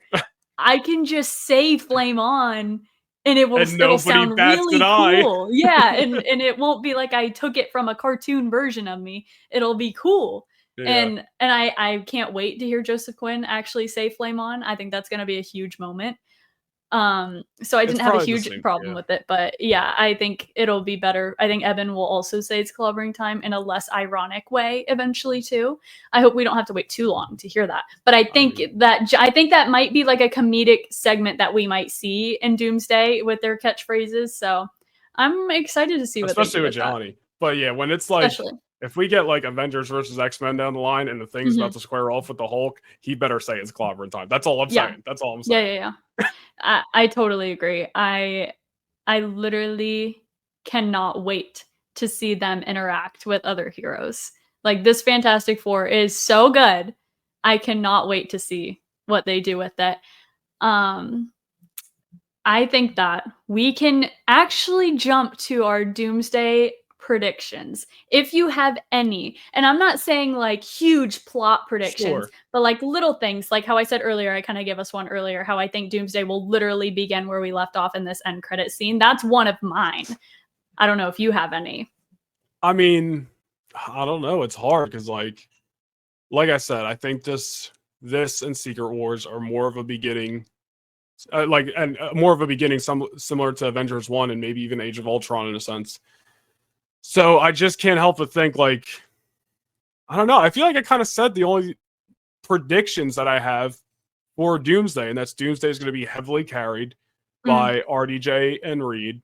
And I feel like we're probably going to see, we're going to see X-Men coming in, New Avengers, Thunderbolts coming in.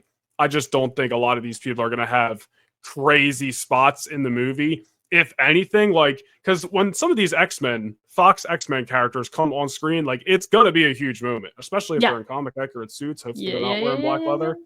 Or if for some reason they wanted to save comic accurate suits for when there's new X-Men, I could understand. But I could very much see them being like, I'm sorry, I don't know I don't know actors' names like that. Who's the guy that played Cyclops?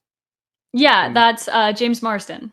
So like, I could see that dude showing up on screen, having like one moment, and then we really don't see him a lot until Secret Wars. Like, I could see Doomsday being very much quick introduction for a lot of these characters that are going to end up in Secret Wars on, Doctor Doom's Battle World if they're going that route. And I don't know. I think that's my only like set predictions for this movie so far. We're also like a year and change out. Like, we have this movie's in December of 2026, excuse me. And then I just assume that Secret Wars is probably, because isn't Secret Wars still technically slated for May of 2027? I'm assuming that's I going to think get pushed so, back. yeah. I think so. So There's no way they don't push it to like that's so December or quick. something like Yeah, that that's that year. such a quick It's a very turnaround. quick But turnaround for an Avengers movie. Like 2 Avengers movies in less than a year. I don't think so. There's no I way guess that I will happens. say my only other little note on Doomsday / Secret Wars is if RDJ is sticking around to play Doctor Doom, I Mhm. assume he's going to have to be redeemed in some way, shape, or form. Not necessarily become good guy Doctor Doom, Mhm. but clearly there's history between him and Sue, him and Reed. He has history in this Earth from the Fantastic Four. So I could easily see him being, I'm just saying redeemed for lack of a better term, but turning into some morally gray character that is kind of in the background of the mutant saga Mhm. post Secret Wars. Because I don't know, if he's sticking around, then he ain't dying. So, and I don't just see him like getting away scot free, and then we Yeah. move on, and he's still just bad guy Doctor Doom out there. That's Like interesting. something has to happen. Yeah.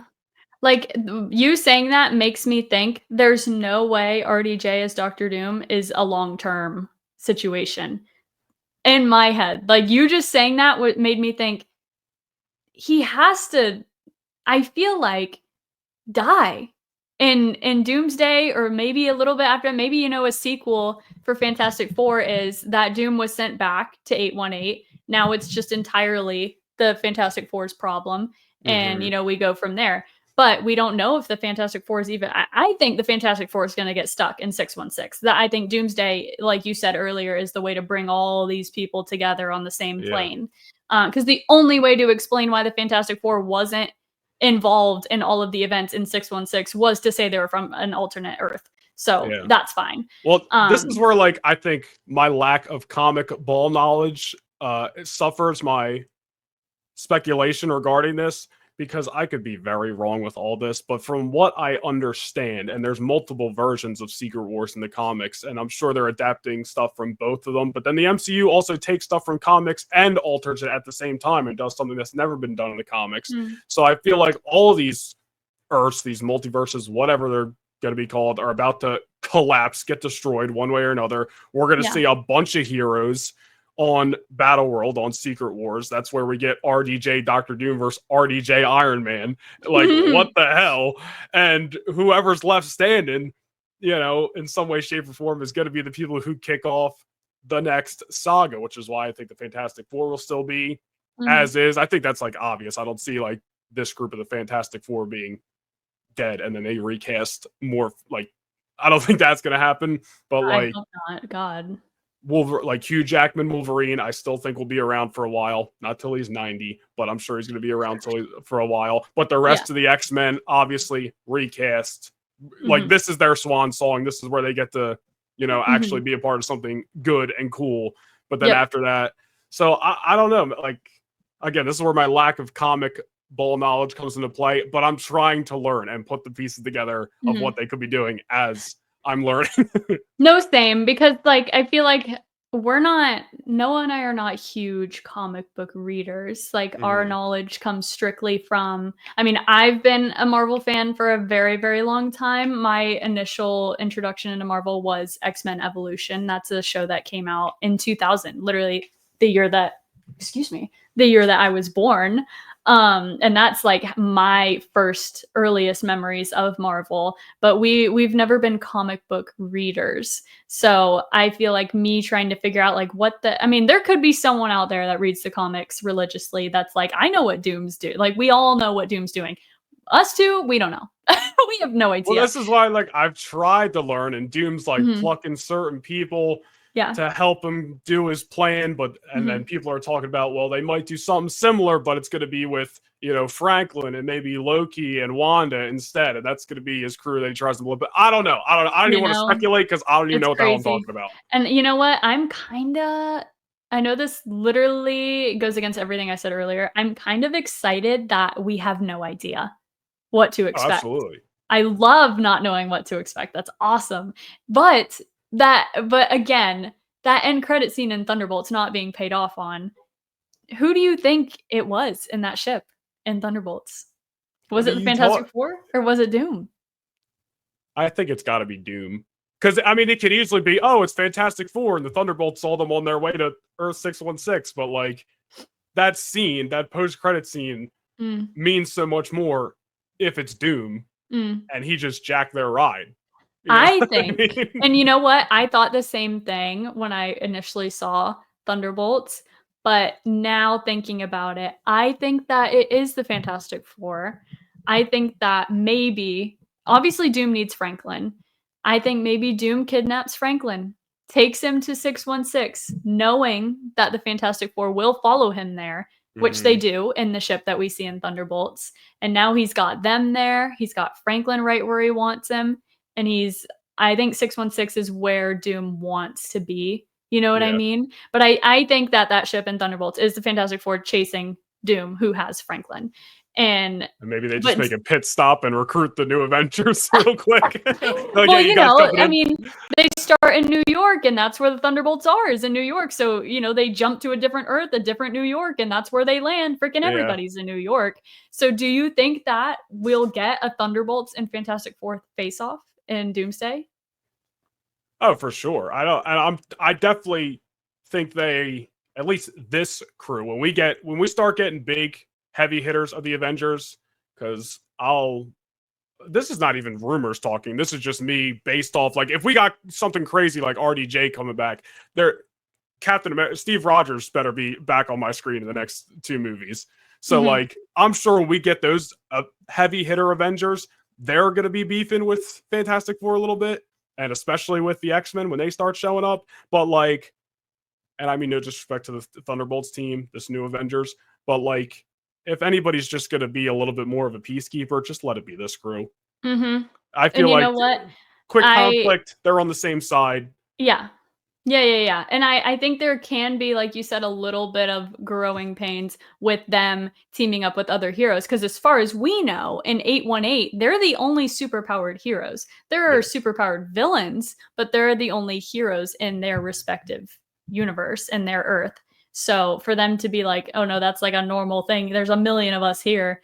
I feel like they'd be like, oh, so we're not top of the food chain here? You know what I mean? So sure. And Reed being the smartest guy in Earth 818, granted, he's still probably the smartest guy 100% on 616, but like still him being that guy, clearly somebody's going to have a problem with it. Or be like, why are you calling the shots? You just got here. This isn't even your Earth. I'm putting it in a funny way, but like that is about the context that you could see. It's a simple context that is going to probably create some beef between whether it's the new Avengers or whoever the hell else, Sam Wilson, Captain America, like all these people. Yeah. And I think we will do a whole Doomsday predictions episode. Hopefully we didn't give too much away in this one, but I think we can cook up some more actual predictions, you know, and do some research and stuff.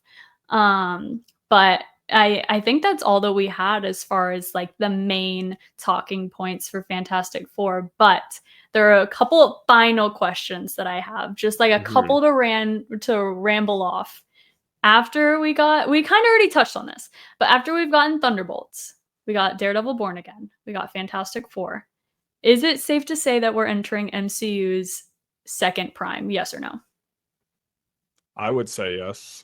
I think you're going to see people online, like we briefly touched on the box office stuff earlier. Granted, correct me if I'm wrong, I don't think like Iron Man and Hulk back in the day when they were just getting started, I don't think they did as hot initially. I think Iron Man would have ended up cooking up some good revenue. But the reason I say that is to go, everything's going to start a little slow numbers wise, but the fans are going to tell you whether it's a success or not. And the fans are telling Marvel it's a success. Yep. And whether people are showing up to the theaters or not because they're waiting for Disney Plus or that's a whole nother conversation. And quite frankly, how much do we really care about the financials and the box office and the numbers? We don't to an extent. But overall, when you're looking at what we've got, when we look at what's to come, like the next time we see a Marvel movie in theaters, it's going to be Spider-Man with the Punisher and the Hulk. And it seems like there's a new villain getting rumored for this movie every day. Like that's probably going to be freaking sick. So I think we're about to hit what you've been calling a bit of a comic book renaissance. And that goes for DC too, but specifically Marvel. I think there's also a plan this time around post Secret Wars where post Endgame, everything was kind of had question marks on it. So yeah, I think the MCU is so back. I think, you know what? I think it's safe to say we're so back. And I kind of hate saying that phrase because it's so overused now. But I think we can now say that we are confident in these new projects. Mhm. And I think the general consensus is that we're excited. Everyone's excited at this point. To say that we have to wait a whole year for another Marvel movie is insane. Thank God we're getting Daredevil Born Again season 2 and the Punisher special before that. We're gonna do an episode on our 2026 most anticipated movies, which I'm really excited about. But do you say that Fantastic Four is better than Thunderbolts? What did I just say earlier, dude? We're talking main event players here. Like, I can't. Like, I hate. Listen, there's gonna be one thing that's gonna happen, and I'm gonna try to not make it happen so often on this podcast, but I'm gonna use it every now and then. I gotta put this in wrestling terms. We have the Fantastic Four right now. That's how he speaks. That's how I speak. Here's the Fantastic Four. We're talking. We're talking your SummerSlam main events that just went by with your John Cena's and your Cody Rhodes and your CM Punks. All right. Thunderbolts, no disrespect, but you're talking, and only a handful of people are going to get this. You're talking your 2025 version of the Judgment Day. Great, prominent, relevant, but not your main event players. It's so true, though. Yeah. And it's no hate. I don't even mean that in a negative, bad way, but there's levels to the game, and we're talking anchors to this to the Marvel brand back before anybody even knew who the Avengers were. I have to go Fantastic Four. Yep. I agree. 100%. I know earlier I was saying they're pretty even for me, but I think when I say even, I'm like Thunderbolts is like an 8 and Fantastic Four is like 8.5. It did that little bit more for me, where I think I would obviously watch Fantastic Four a million times and more than I would rewatch Thunderbolts, but it was still, for what it was, Thunderbolts was a great movie. But do you think Fantastic Four, this movie, did enough to set up Doomsday? You know what? That's funny. I had it basically like the same thing written, but it was like it was more based on like the post-credit scene.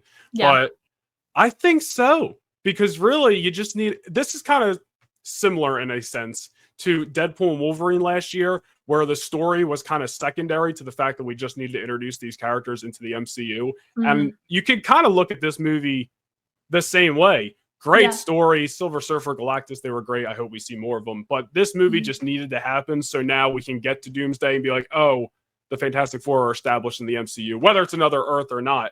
Then you get the post-credit scene where they give you just a little bit. You don't even see RDJ's face, even though it was confirmed it was him, which is just a nice little tidbit. To me, it did. You got the introduction of the group, and then you get to the post-credit scene, and boom, Doctor Doom, and then it's like, hey, Fantastic Four will return in Avengers Doomsday. And if I'm a casual sitting there and I enjoyed the movie, I'm like, all right, I'm sold. I'll be at Doomsday next year. Yeah, I think it did just enough for us to feel Doom looming in the background. His presence was there. I don't think it set up Doomsday. I don't think that's how I would describe it. I think that it set up the Fantastic Four's presence in Doomsday. So I think it's fine, the direction that they went with. So did it set up Doomsday enough? No. But I think that's fine. I don't really think it needed to necessarily. Like I said earlier, I'm excited to see, because we have no expectations. Like we don't know anything about Doom, not about his goals, nothing. Yeah. So now I'm just kind of excited. That better be a 4-hour movie, bro. I don't want to see any rushed pacing. No, I need a solid 2.5 hours lowest. But my reverse question that was similar was, did they do enough with Doctor Doom in the post-credit scene to basically get you interested for Doomsday? Because I think, because we already talked about this, we knew coming in he probably wasn't going to be a huge part of this movie, but whether he came in at the very end of the movie or a post-credit scene, we knew he was going to be involved in some way, shape, or form. And I feel like just that little bit of the end, that is hopefully going to be the first thing we see in Doomsday, was enough for me. Yeah, I think that I obviously was going to see Doomsday regardless, and I'm obviously, this movie definitely did enough to make us anticipate Doomsday more. but I don't think this movie did enough for me to feel Doom as a threat, as a huge threat. So that's fair. I think that's where I'll leave it. No, yeah, that's fair. That's a good way to put it. We have to find out how much of a threat he is, and I feel like that's what Doomsday is going to be. Doomsday, I think, is very much going to have that Infinity War tone where it ends in some kind of very somber way. You know how Infinity War, it was like, oh shit, Thanos is here, because he literally kills Loki in the first like 3 minutes. I think they might kind of do the same thing with Doom and be like, somebody's about to die, and it's Johnny. Somebody's gonna. Why would you say that?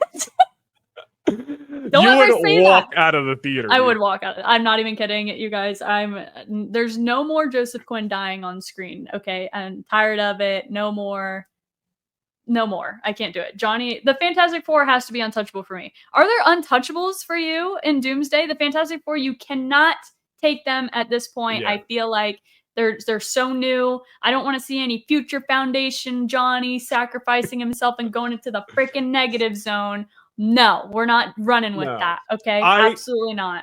I could easily see stuff like that, Future Foundation, Johnny dying, happening down the line, but like, no, not in Doomsday, not in Secret Wars. I don't even want to see it in a Fantastic Four 2. There's so much meat on the bone with this group specifically. They're untouchables for a while.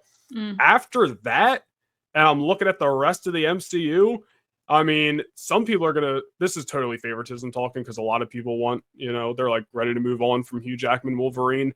But I'm sorry, you created the monster and letting this guy say in the middle of a movie till he's 90. Is he going to be there till he's 90? Probably not. Probably.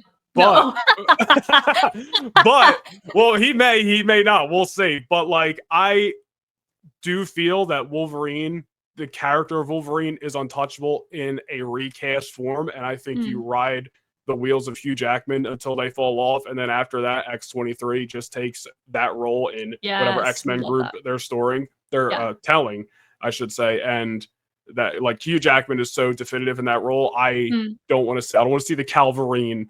Like, I know we're talking untouchables in terms of death, but I don't want to see anybody take Hugh Jackman's spot because this Wolverine died, and then we have a soft reboot, and then there's a new Wolverine.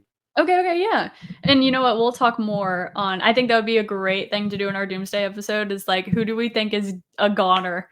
And who do we think and who's safe, our roster for the soft reboot? Yeah. I think that would be a good segment to do.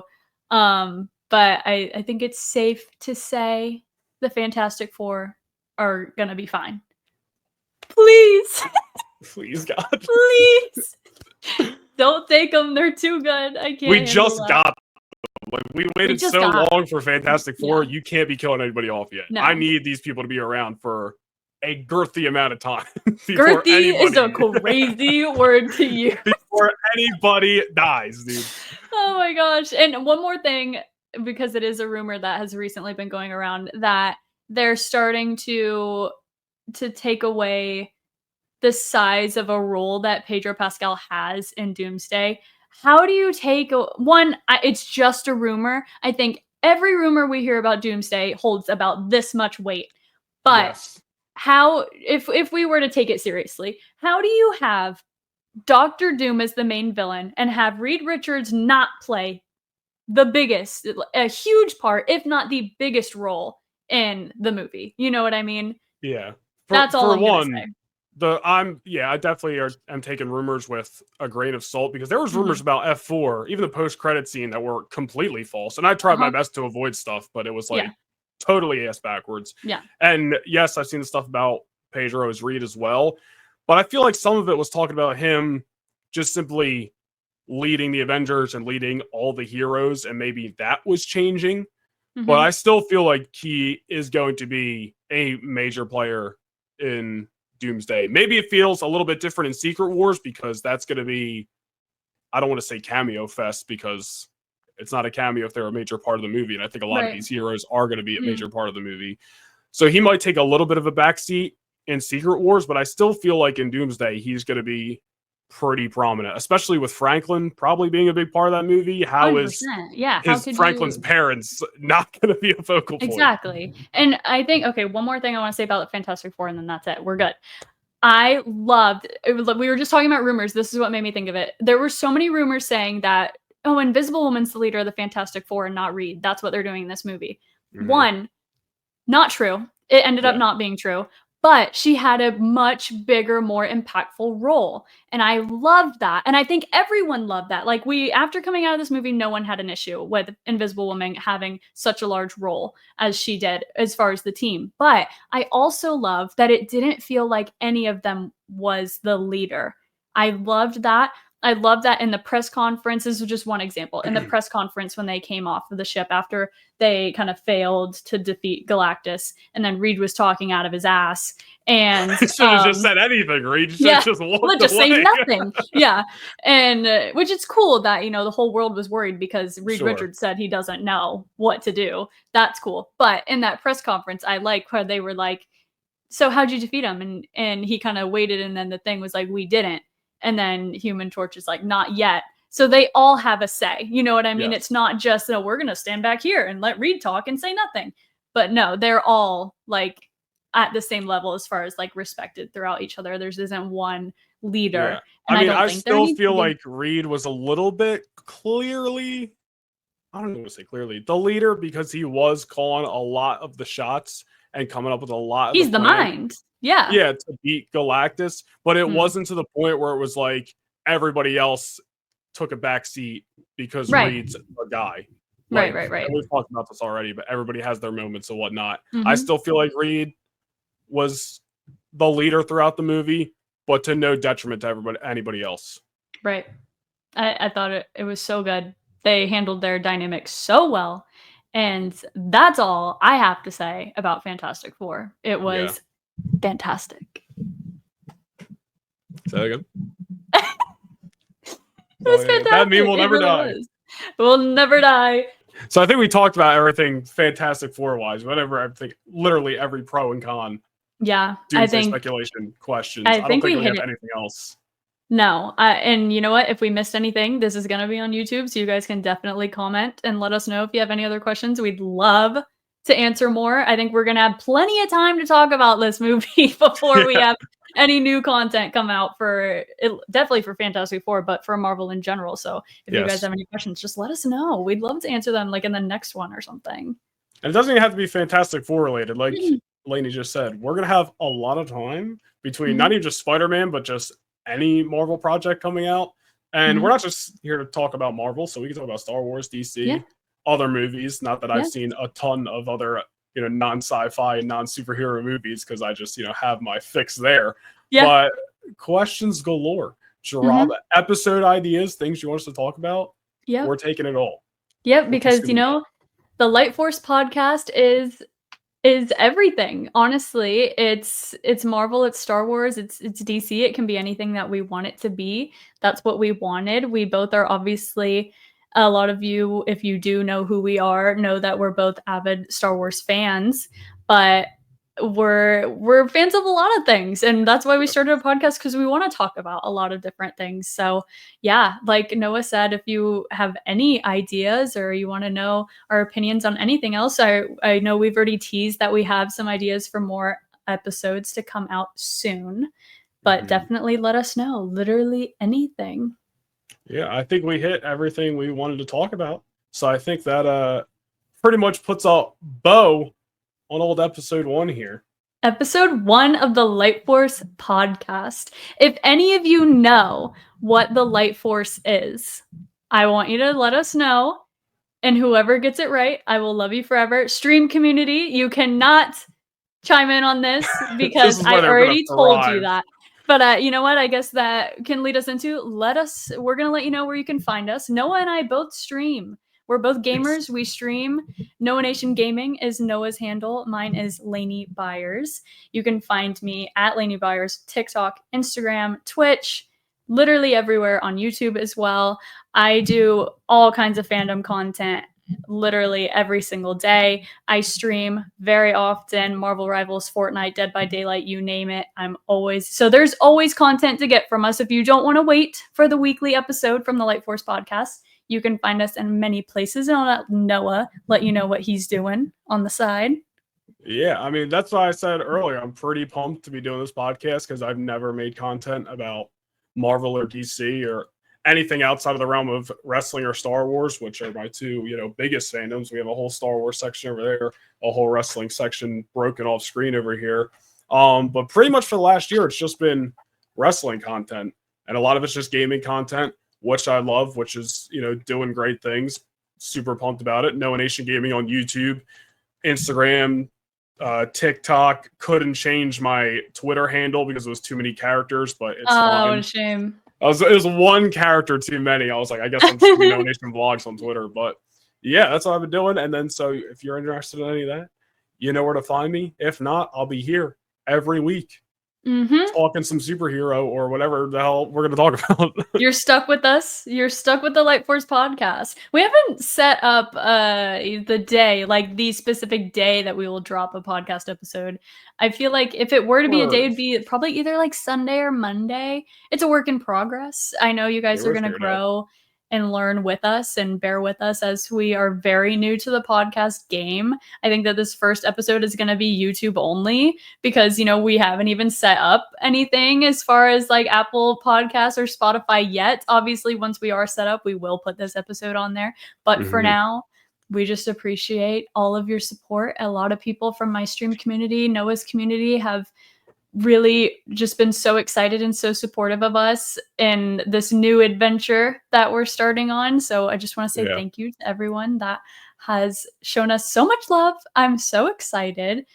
There's big things to come, I want to say. We got a lot of ideas. So we don't know which day we're going to drop this every week yet. I'm sure there's going to be weeks when content's coming out. Like, I'm sure we'll both try to see Spider-Man next summer, night one. And then get, a podcast up the next day or something like that. But when we get there, we'll figure it out. But yeah, definitely subscribe to the YouTube. The videos will be here every week. Apple and Spotify, I'm going to try to have set up by the time this episode comes out. But if not, it'll definitely be set up by episode 2. And I don't think I got any more good housekeeping to go over. I don't think so. I'm pretty much good. No, you can find us at Lightforce Pod everywhere. Lightforce Pod on TikTok, Instagram, YouTube is the Lightforce Podcast. And I think that's it, right? Those are all our socials for now, right? Yes. Yeah. Okay. That's it. I think that's it. Well, thanks to everybody who's watching. Leave your thoughts in the comments below. Questions, comments, concerns, F4 review. And I think we'll see you guys next week. We'll see you guys next time. Bye.